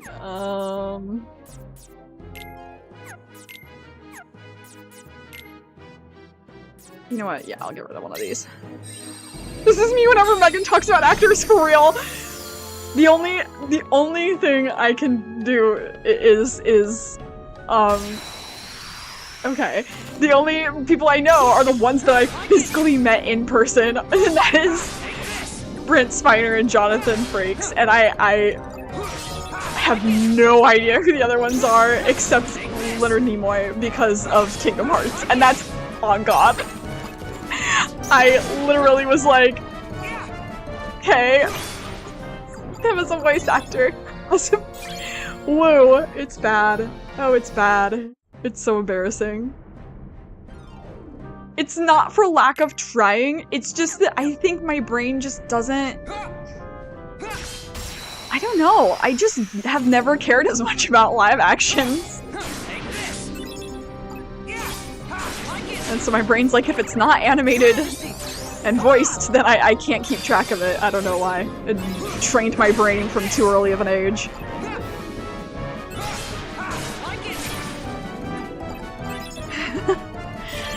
Yeah, it's crazy. Like, Megan is one of those people... Hi, Megan, if you ever watch this. Megan's one of those people who can can keep track of actors really, really well. And I have a few friends like that, and I'm like, I have no idea who the fuck you're talking about, but I'm like, yeah,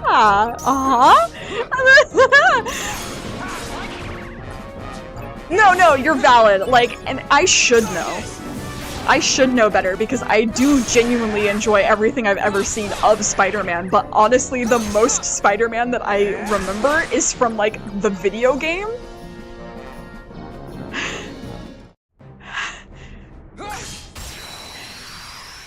Part of that is because that game was glitched to hell. The PS4 release. I just remember Jamie playing it and walking through cars. But it was very funny because it was Yuri Lowenthal and oh fuck. Who's the girl who voices Mitsuru?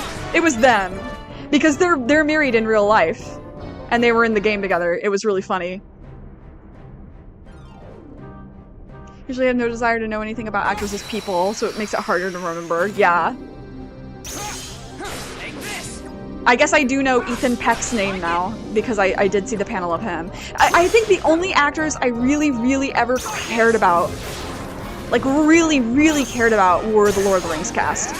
And I think that has to do with watching the special edition, because you get all the behind the scenes. It's like now, where I'm watching The Untamed and I'm watching a shit ton of the behind the scenes, and now I'm attached to all the actors.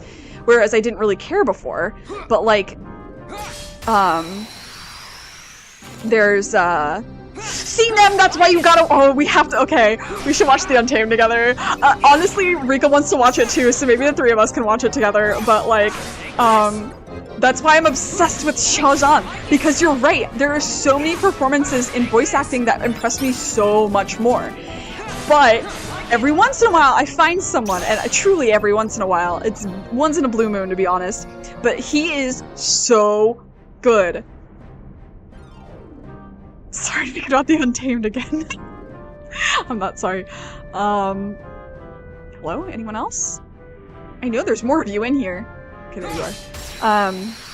No, I just like, the Lord of the Rings cast, I got so attached to them because, like,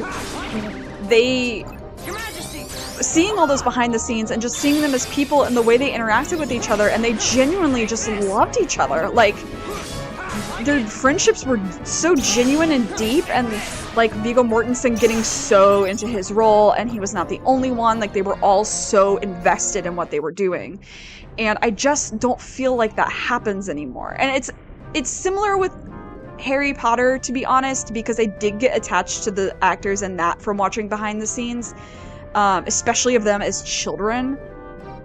Like, their interactions were so like, oh, okay, super dumb question. Is Andrew Garfield also a doctor in Doctor Who? Is that the same person? Behind the scenes book too? That's awesome. What did that entail? Because I know the fucking 3 hour special my dad and I watched, especially the first one, is so funny. Because there's like the piece of duct tape stuck to Dom's chest at one point, and Billy's like, I'm going to rip it off in 3, 2, 1, and then he rips it off, and he's just like swears so much that it's like a triple bleep. It's really funny. Yeah, like they were not only great actors and like totally were into their characters, but they were so invested in the relationships they had with each other, and that was so special. He's not a doctor? Okay. There's someone who kind of looks like him though, right? Am I insane? I also have a hard time with facial recognition sometimes. He's British. Well, you know what? People fake British accents all the goddamn time. People fake American accents all the time. I don't know. I don't know who any of the doctors are. I've never seen a Doctor Who. So... I feel like I'm being put on blast, and I kind of deserve it. Matt Smith, never heard of him.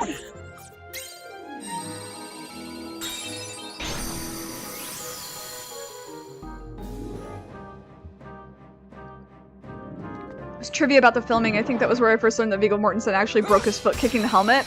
I see. I know he almost drowned. I know that from the behind the scenes. And then I remember Sean Astin, when they were doing that final scene that's in The Fellowship of the Ring, they went to the lake to make sure there was nothing in the lake, and they like scanned it for like anything that could be potentially harmless, or harmful, because you know sometimes people fish in the lake and then hooks and shit get stuck in there, and they missed something and he stepped on it and it like stuck into his foot. I'll never forget that. That made me afraid to go in lakes. That's why I don't swim in lakes. I will sit on the edge of a lake and enjoy it. I will stick my little feet in. I don't mind if the fish nibble on my feet or whatever the fuck. They can have that dead skin. Good for them. I will never swim in a lake ever again. Especially because then, like, I was at summer camp and that same thing happened to my friend. Actually, she had to be carted away. I remember it so distinctly because, like, they had to clear out the lake. They were like, all right, everybody out. Because they did allow fishing at the same lake, but it was at a different dock. It was a massive lake. And so they had, like, a dock for fucking around and swimming. They had a dock for fishing, and then they had the dock for, like, kayaking. And,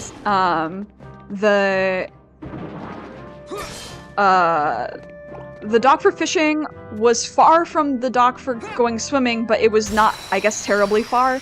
and there was a hook that got there, or either that or somebody was fishing there and they weren't supposed to be, but like, or it fell out of a fish's mouth or some shit. But yeah, my friend stepped on it, and I just remember her, because she was like, and she still is this way, but she was like 6 foot, built like a fucking like linebacker. God love her. She was really tough, right? And so it was like, if you saw her crying about something, you know it's bad. And so she was just like wailing in pain. And I just remember them carting her in like a pickup truck to the infirmary to like go get her checked out or whatever, to make sure she didn't get fucking tetanus. Which she didn't. She was fine after that, but that was the same trip I busted my toe open. That trip was kind of cursed, I think. Your Majesty! Come on! The actress and how they work is my hyperfixation, how you became obsessed with... yeah, that's understandable. I'm kind of like that with voice actors. I get more obsessed with the fictional characters themselves, though, I think. Yeah, so at that camp, it was, it was in, we were in Tornado Valley, or Tornado Alley. I know how to talk. Shut the fuck up. I'm very tired. I didn't mean to use that. I'm tired, okay? Leave me alone, I'm tired! I stayed up too late watching The Untamed. I didn't. I stayed up too late reading fanfiction about The Untamed. But anyway,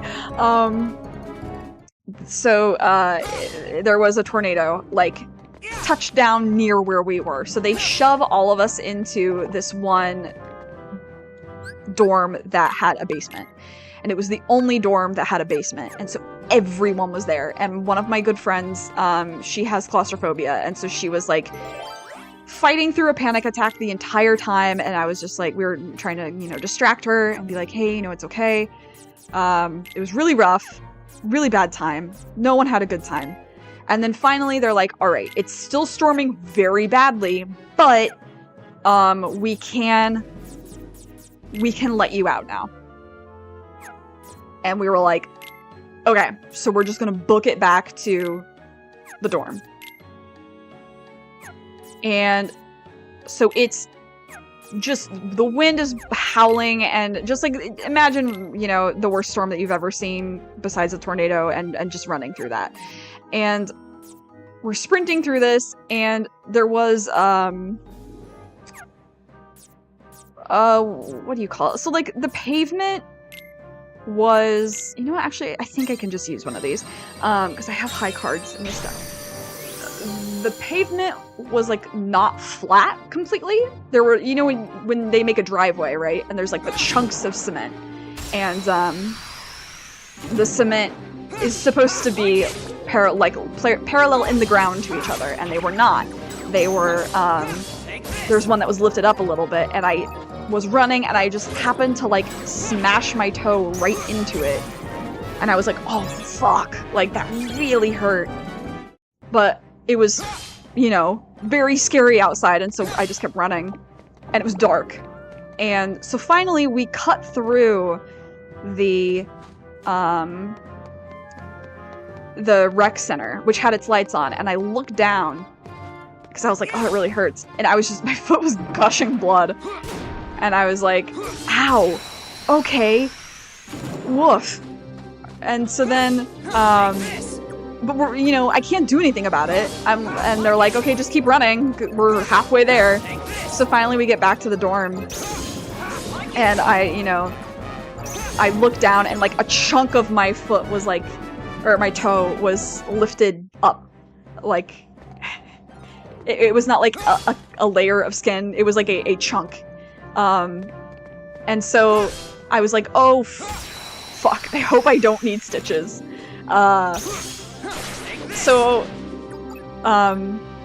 I was like, okay, I need to go to the bathroom. And so then I did, also, to add insult to injury, the bathroom was wet because everybody was coming in soggy and like changing, and people weren't like cleaning up their puddles. And I slipped on a puddle and fell down in the bathroom, which was very painful. So then I was like super bruised and had a massive headache because I hit my head. when I fell. Not really hard, but like hard enough that it gave me a headache. Or it might have, I don't like, I've never had a concussion. I would imagine maybe that's what it feels like. I'm sure. It was not bad enough that I like started crying or anything. It was just like, I was very tired and wanted to go to sleep. But could not until I dressed my foot. So, yeah, that was that day, or that camp trip. Which is very funny because that camp trip was supposed to be iconic for me because my two best friends that had moved away when I was very young happened to be coming in to town for it. And so it was like the three of us reunited after like years and years apart, only exchanging letters because back in the day, no internet. Like it was like all the three of us together. That was really special, and that genuinely was such a good time. But that was a rough week. That was also like because it was a church camp too, so they make you go to like the worship shit and stuff, you know. And I remember I might have brought this up on a stream before, but I remember somebody being like, you know, I could hear God tell me blah blah blah, and I'm like, you hear God? How do I do that? Because I need somebody to help me, because I was like, I think I was probably 13 at that time, but the year before I had started like feeling suicidal for the first time, like very like not severely, but like noticeably for the first time. Yeah, his eyes do glow. That's sick. Okay. And so I was like, I need somebody. And they were like, yeah. And like, we'll pray for you so that you hear it. And then when I look back on that, I'm like, that was kind of warped, to be honest. Because that's like people seeing signs and things that may or may not really be there. Not that there's anything wrong with that. I am a superstitious person. You know, I went and prayed at all the fucking Japanese shrines when I was in Japan. Particularly Tenjin. I was like, please, my guy, if you're listening.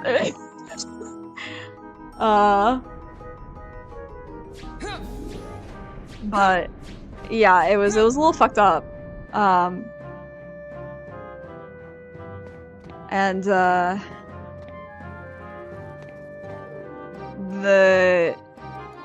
that's like all I remember from that trip. To be honest. I think because I was just so miserable otherwise. I feel like I have a lot of 2 cards. What do I have doubles of in green? Green, green, green, green, green, green, green, green. And I don't think... I gotta make this fucking disclaimer. I don't think there's anything wrong with religion for the most part. As long as you're not hurting anybody. It's when you use your religion to tell other people how to live their lives. It's fine if you decide to let that dictate how you're gonna live your life, I guess. I don't necessarily agree with it, but like, the problem I think arises when you decide, you know, this person who is not a Christian, for instance, is not following my adherence of, you know, my beliefs or whatever, and so is therefore a sinner and going to hell, you know, like that's fucked up. We shouldn't do that. No one should do that, you know. And like, if I'm agnostic, I shouldn't tell people like, I don't know if there's a god or a supreme being. That's like not my business. Sometimes I think about how spectacular the world might be if we simply minded our own business on planet Earth. Come on, baby.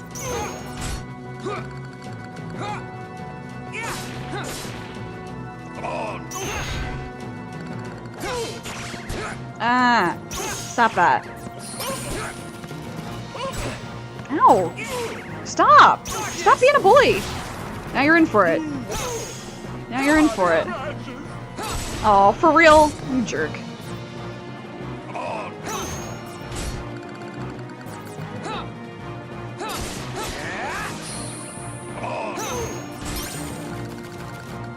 The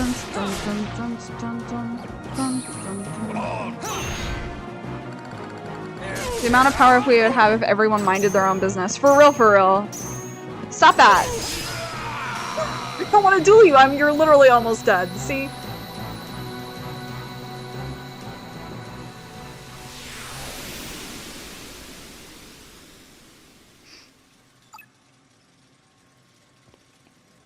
Okay, I know I'm making it about fucking Grandmaster again, but you gotta hear me out.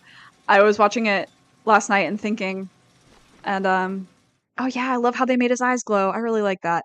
Also, something so fascinating about Riku's design is that his eyes right now are a little more blue than they are green or yellow, but they're not blue. They're not like Sora's blue. And when you think about what makes that the case, adding a little bit of yellow to blue makes it that way. And so it's like, okay, he's a little closer to the darkness, because the darkness often in this series is, represented by yellow eyes. So that's something to keep in mind and watch as the series goes on. But yeah, making it about Grandmaster again. One of the things about Grandmaster that I also really like, okay, yeah, it's about gay people stay winning, you know? But the other thing I really like about it is that or another thing I really like about it is that it talks about, and when I say talks, it shows, it does not tell, it shows men who are overly emotional in positions of power and how bad that can be. Because, Wei Wuxian is, how do I say? He does not have emotions. He's pretty emotional, actually. But he will keep himself in check for the most part. Especially pre-Stygian amulet shit going on. He really only gets emotional for the sake of other people. And that is to protect other people, right? So if someone's bullying Zhang Cheng or Lan Shan or you know, whatever, he will get emotional for that, but he does not get emotional when people slight him. And he is punished whenever he does get emotional, regardless of the fact that it is not for his own sake that he is getting emotional. However, there are all these men in power that are getting emotional and making emotional decisions because their own ego was slighted. And I think that's a really cool anecdotal, it's very, that is our world right now, actually, is there's a lot of overly emotional, and there's nothing wrong with emotions. It is controlling your emotions. And there is a lot of men who are not raised or not encouraged to control their emotions. And so you get that in result, essentially.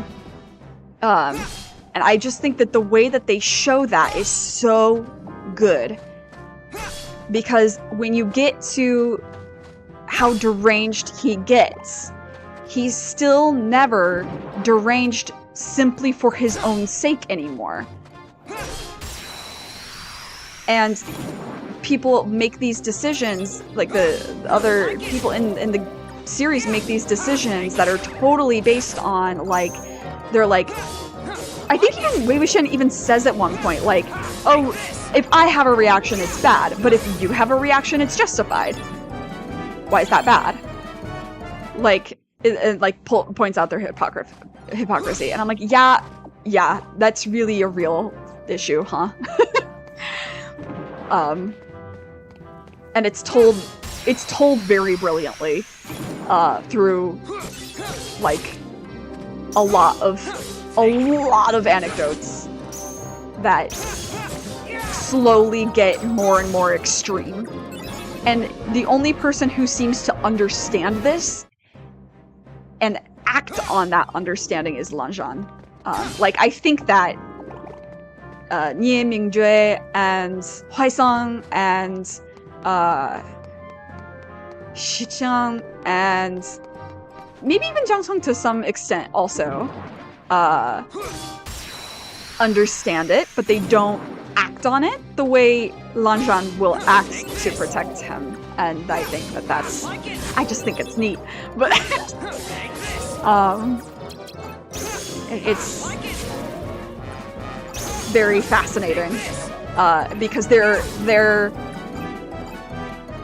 he ascends as a madman and is raised up as a madman because he deviates from social norms, which is such a relevant topic. I would say especially in China. Not only in China, but particularly in China. I'm sure a lot of people are like, I really, you know, admire Wei Wuxian for acting the way that he does. That's true love? It is. God, they're pathetic. It's woo.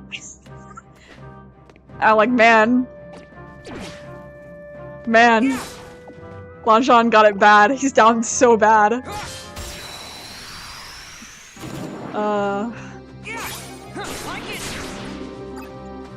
It's really funny too, especially after having watched the behind the scenes and seeing how much of a menace Wang Yingbo actually is in real life, and being like, wow, I can't believe you play this character who's like so sweet and like kind, where you are in real life a gremlin.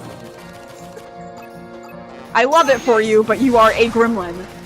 I don't know if he's as much of a gremlin now, but he was 20, like I said, at the time of the beginning of the filming.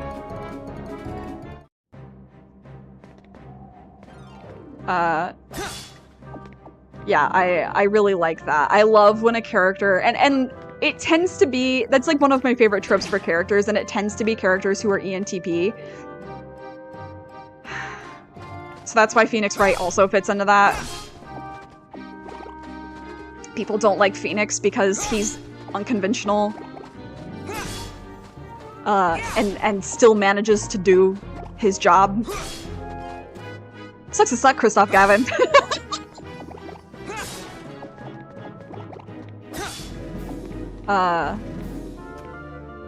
Like the whole turn your thinking around thing. And the way that like Edgeworth comes to even apply that to what he does in Franziska, and yeah, I love that. I love that kind of trope. I also just love Phoenix Wright. He's amazing.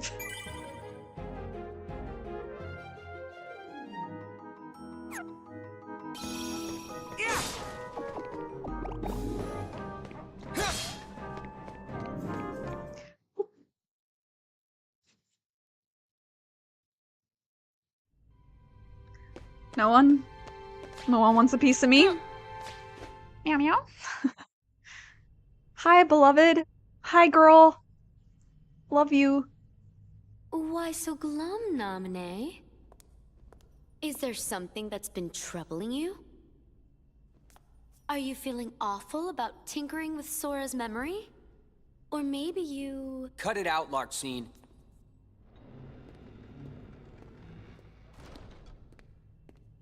Namine? She doesn't want to remember Sora. Is that so? Don't worry.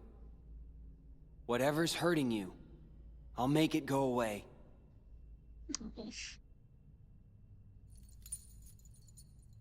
I swear it on this.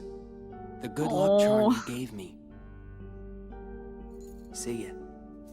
Oh, it sucks. That's just amazing.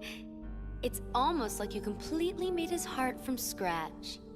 Nice touch with the good luck charm. I didn't know you could use memories to transform objects like cards into keepsakes. You used the same trick on Sora, right? You changed Kairi's good luck charm with your magic, didn't you?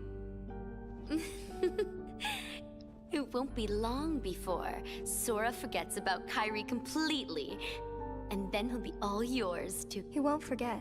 Huh? No matter how much I change his memory, Sora will never forget Kairi. Memories of me. More false memories of me.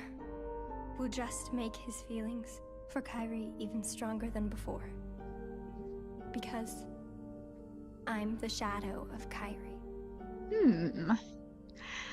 What's your problem with that? Thinking emoji. That should be your incentive not to screw anything up. Just do a good job rewriting Sora's heart, then you can actually be somebody, and no longer just Kairi's shadow. You'll be real in Sora's heart.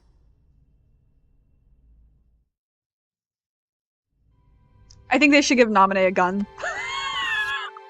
I think she should be allowed to shoot someone. She's been dealing with it. My poor girl.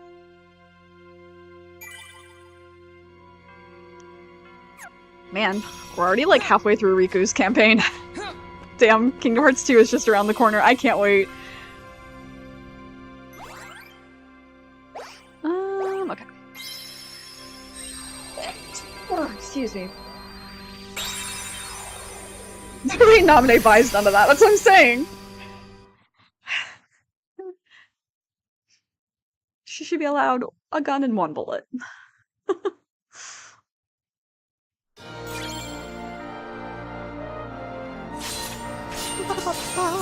Oh, this is gonna suck without magic. That's one thing too. I wish Riku had a magic build. I wish I was allowed to make Riku a mage.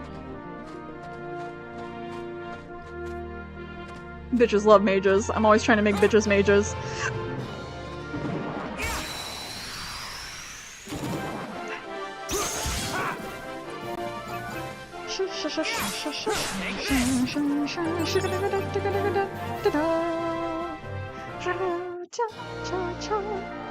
Bonk. Yeah, we are blasting through it. It's because he's easier to play as. He just is. The dueling aspect, like building your own deck is fine. The dueling aspect is broken. If you get it to work right, like...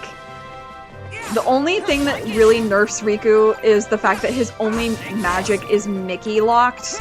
So if you don't have the friend card, you cannot heal. Like, that's rough. But everything else is just, like, easier playing as Riku. He plays more... I've said it before, he plays more fluidly and all that shit. Like, look how much easier it is to platform as him. I say it all down. That was just me not pressing the button correctly. But you know what I mean?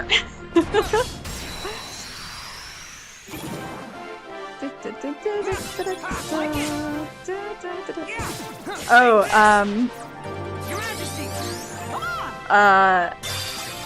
my bestie started Hades. And, a while ago. Like, I don't know how many days anymore. Time is a flat circle, but they finally met Fan, and I was like... I was really normal about it. I sent, like, a bunch of the like, I'm so sane, I'm so normal type of memes. And there's that one where it's, like, the person, like, with a thing in their mouth, like, shaking it like a dog. That's how I feel. He has so much better movement, but you can tell where they pulled from Cage 2 and Cage 1. Yeah, from the remake, yeah. Yeah. Thankfully it all is uphill from here as far as, like, quality, so... I do wish with all my heart that they would remake Days into a proper game, because I really enjoyed that game. It was very difficult, but I had such a good time playing it. I had such a good time playing it multiplayer. We would spend hours playing it at, like, church and on band trips and stuff like that, because you're on the bus for fucking forever, going somewhere for a trip for band, and then you're like, what if?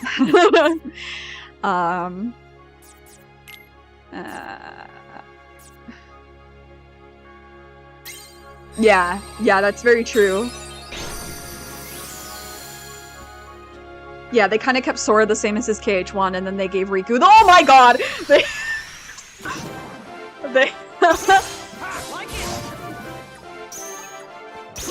Yeah, I miss Days. I still have it. I still have a DS and all that good shit. I can play it whenever I want. I just am trying to play newer games because I have such a backlog. I got so tempted to start Okami the other day when Danny beat Okami, but I was like, I can't do that to myself again. I cried so hard when I first finished that game. I can't hurt myself like that again. The true emotional damage. Cause like, it's not a happy ending. It's like a bittersweet, and not even like a Ghibli style where you're like, alright, you know, Ashitaka and San love each other but they can't be together kind of thing. Like, at least they love each other. This is like we're all like, most of us are alive at least. And we defeated the evil, but at what fucking cost? And it just feels bad. Also, the way they took the canon was so weird. I don't hate it, it's just weird. Yeah, my backlog is getting less long. I'm getting there. I want to start Undertale soon. As soon as they finish this last AA6 case and Asinine Attorney, I will. I might even save Asinine Attorney for stream, honestly. But yeah, I want to start Undertale soon. I want to... Ow. Really? Ow. I wanna play Disco Elysium. Especially because I just heard, watching Joseph Anderson, that he was like, it's such a funny game, and I was like, okay, really? Like, if you think it's funny, I'm very excited because you don't think anything is funny, but you think Ida Somnium Files and Disco Elysium are the same level of humor, which bodes well because I think Ida Somnium Files is one of the funniest games ever. Sometimes it doesn't even try that hard, but like, he makes such... Yeah! How far are you in it? Without spoiling anything.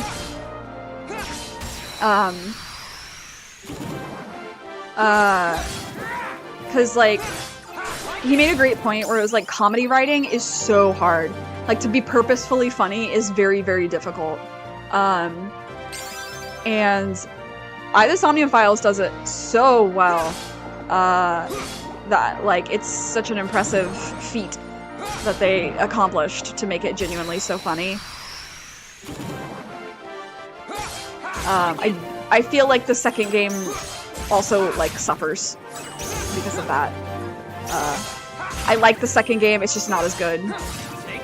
He also made a joke that was like, why is it always when Uji Koshi makes sequels where I suddenly don't like it anymore? And I was like, God, yeah, you're right. Because like, I really, really, really liked the first Ida Somnium Files game. I think it's one of the best games that came out that year. If not the best. The second victim... The second kidnapping? There's multiple types of victims in that game, so I gotta confirm.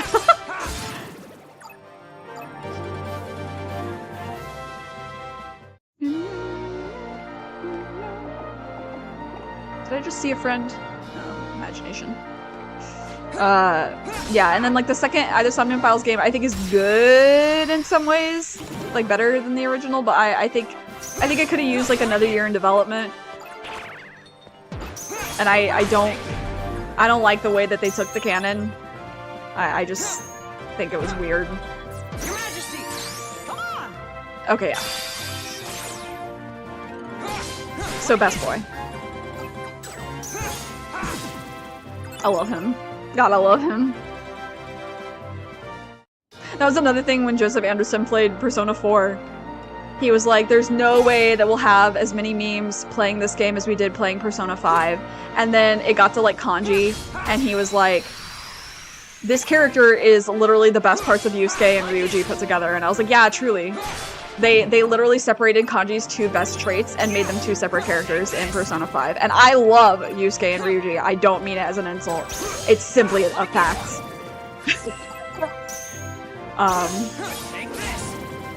Like, those are two of my top characters in Persona 5 for the whole dang thing.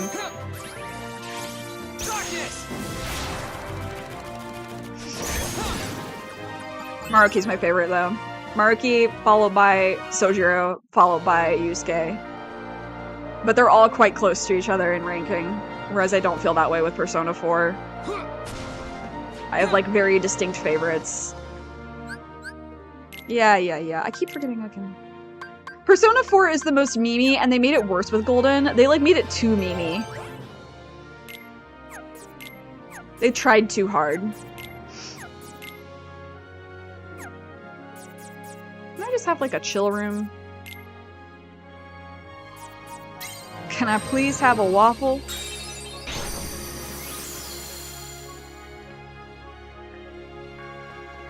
Oh dang, it's almost 4:30. Well, I'll play a little longer.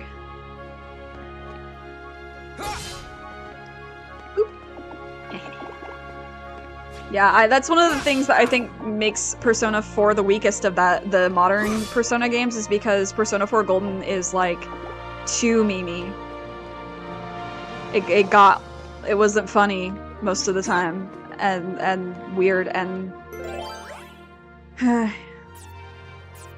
also, I mean, we all know my feelings about how they should have let Yosuke be gay, but modders have fixed that, thankfully. Just...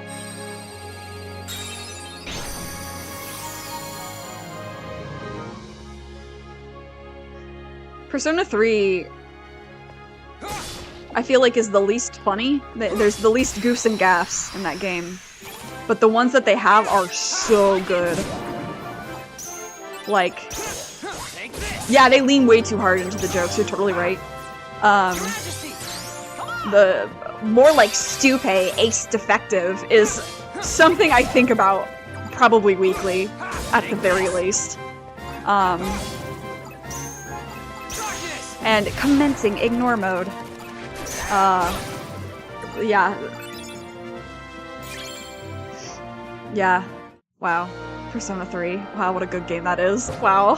Wow, I love Persona 3 so much.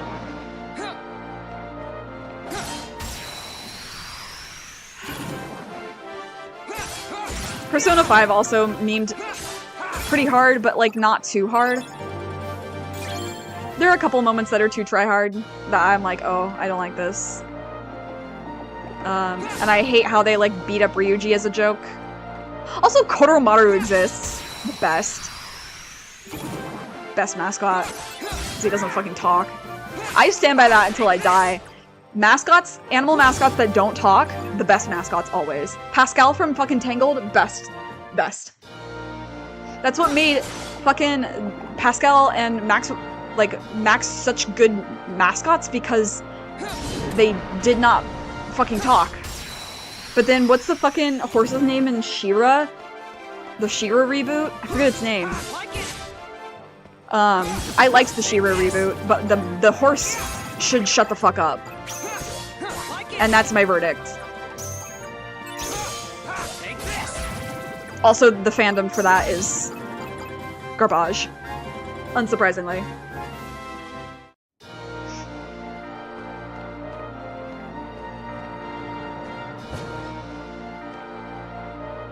Yeah.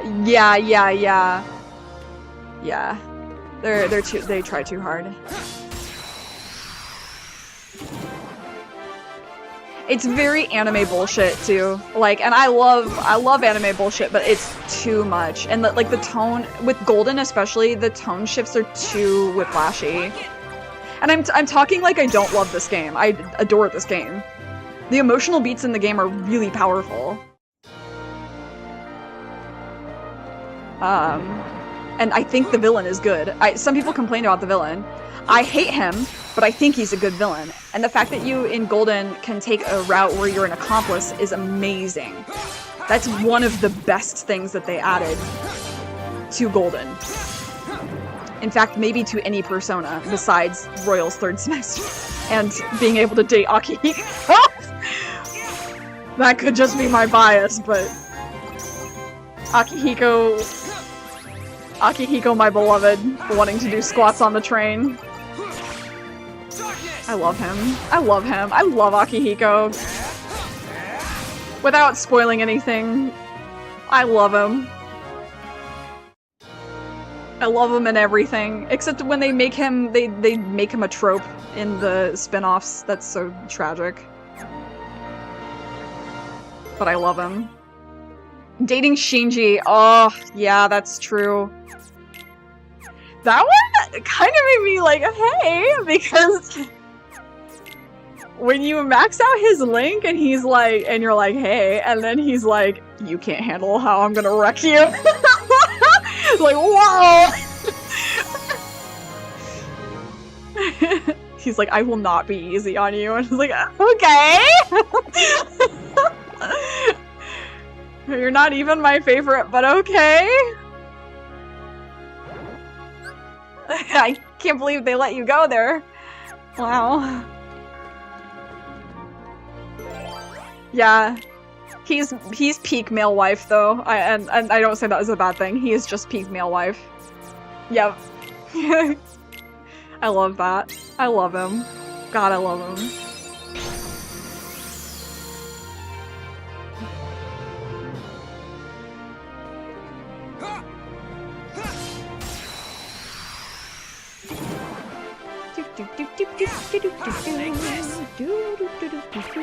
How? Don't do that. Don't do that. You shouldn't do that. It's against the rules. Stop. Enough. Alright, well, it no longer matters. You are... Stop with this. Stop. Thank you.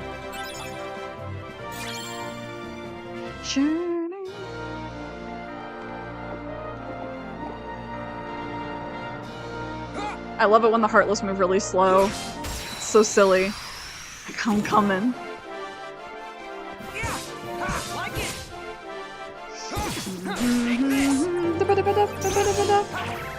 What other games are on my— oh, the Yakuza series is on my backlog. I know a lot of the spoilers, like the big spoilers, because I've watched other people play them. Any blue cards? Ooh, a 7. Ooh, and it's a save room. Banger.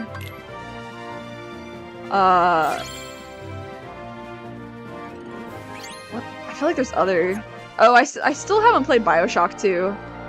I own it. I might as well play it because I got the fucking combo. Combo package. I really liked the first one. It was a great time. Streaming that was really fun. I wouldn't mind— if I thought I would play it any differently, I'd restream it. But I won't. I can't kill children, I'm sorry. I don't care. I don't care what they're doing to me. I cannot. Alright. Perish. Monkey. But I do want to play it again just because, like, I think I would use the powers differently. Like that part of it, I definitely would do a little different. A little different. I don't know why I said that real Midwestern. But, the other parts of it, no way. I would still get the same ending. I would feel too guilty.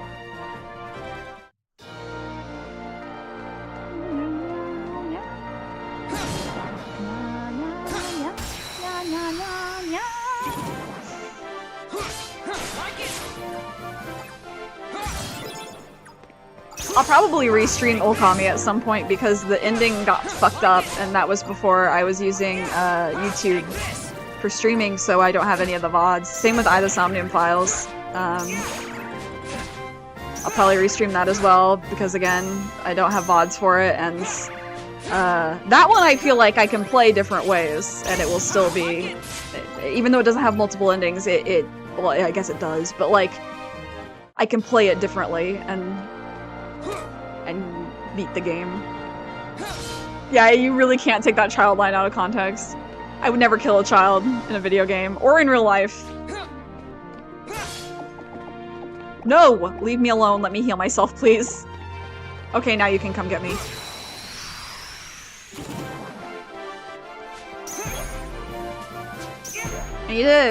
That reminds me, I need to message my brother and give my nephew my friend code on Twitch. That also means I'd have to reinstall fucking Animal Crossing to go visit his island or whatever, but... No, I can't. I forgot I'm Miles Edgeworth.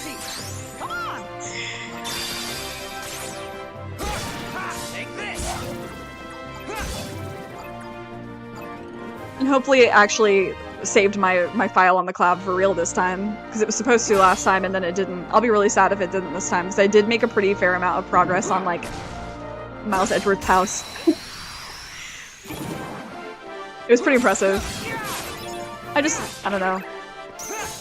Not my favorite Animal Crossing. I may, however, reinstall New Leaf, because I still own that. And be Miles Edgeworth in that game. I named my town DL6. It's very funny. It's also been funny because, like, my friend going through Ace Attorney and then being like, "Oh my god, your town is named DL6, you fucking monster!" I'm like, yeah. He relives his worst hell every day.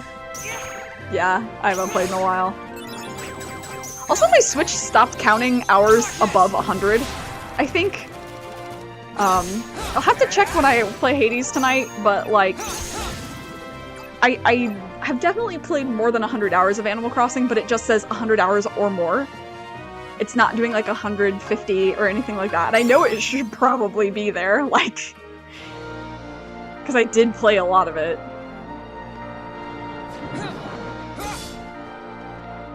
No! I don't know, maybe it doesn't count it until it gets to 150 and I'm like 149 or some shit.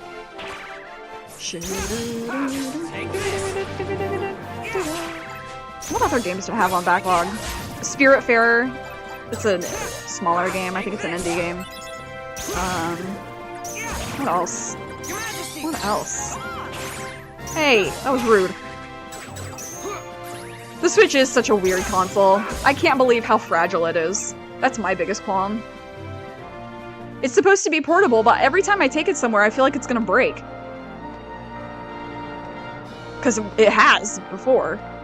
If Steam Deck existed before I got a Switch, I would have gone with that. Yeah.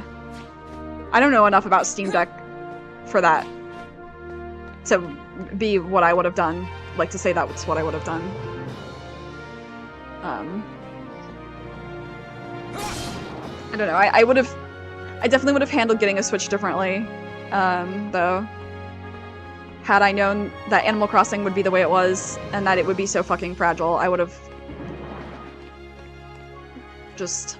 And also the ergonomics of playing it as a handheld is awful.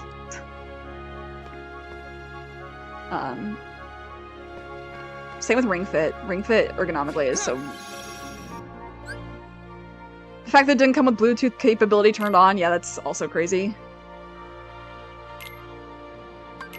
You know what else is crazy? Me ending stream.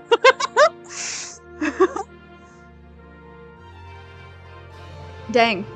Yeah, they could have turned on the whole time. Yeah, classic Nintendo. You know what else is classic Nintendo? Their port of Kingdom Hearts. Yeah. It's time for me to go start making a dinner. I'll have an early dinner, it's fine. Yeah. Thanks for tuning in, for hanging out. It's always nice. I also just really like my friends getting to know each other. Even though you guys, like, don't know each other outside of this, it's just like, aw. I love that. I love my friends being friends with each other and getting to know each other. And you both are, the two of you are both very good people. I brag on both of you behind your backs all the time. I hope you know. Yeah, Sunday, if you have time to be here on Sunday, not 4:30, 2:30 my time, Skies of Arcadia. I am hype as fuck, dude. I cannot fucking wait to show you guys this game. If you had a pirate phase if you're watching this right now, I don't care when you're watching it. If you're watching this right now and you had a pirate phase in your life, please come watch me play Skies of Arcadia. It's probably a game you will never get to play yourself unless you really dole out the cash. I just happened to get lucky. It's so good. I'm really excited. Oh, I'm so excited. I have like tears in my eyes thinking about it. And then Monday, more of Riku's campaign. And then I think Thursday will probably beat Riku's campaign. So in 2 weeks, we'll be starting Kingdom Hearts 2, which is exciting. But yeah, until then, you know the drill. Take care of yourself. Take care of others. Be good to yourself. Be kind. Be safe out there. Stay hydrated. And I will see you guys hopefully Sunday. You better be there. I'm really excited. Okay, bye. Love you. Bye.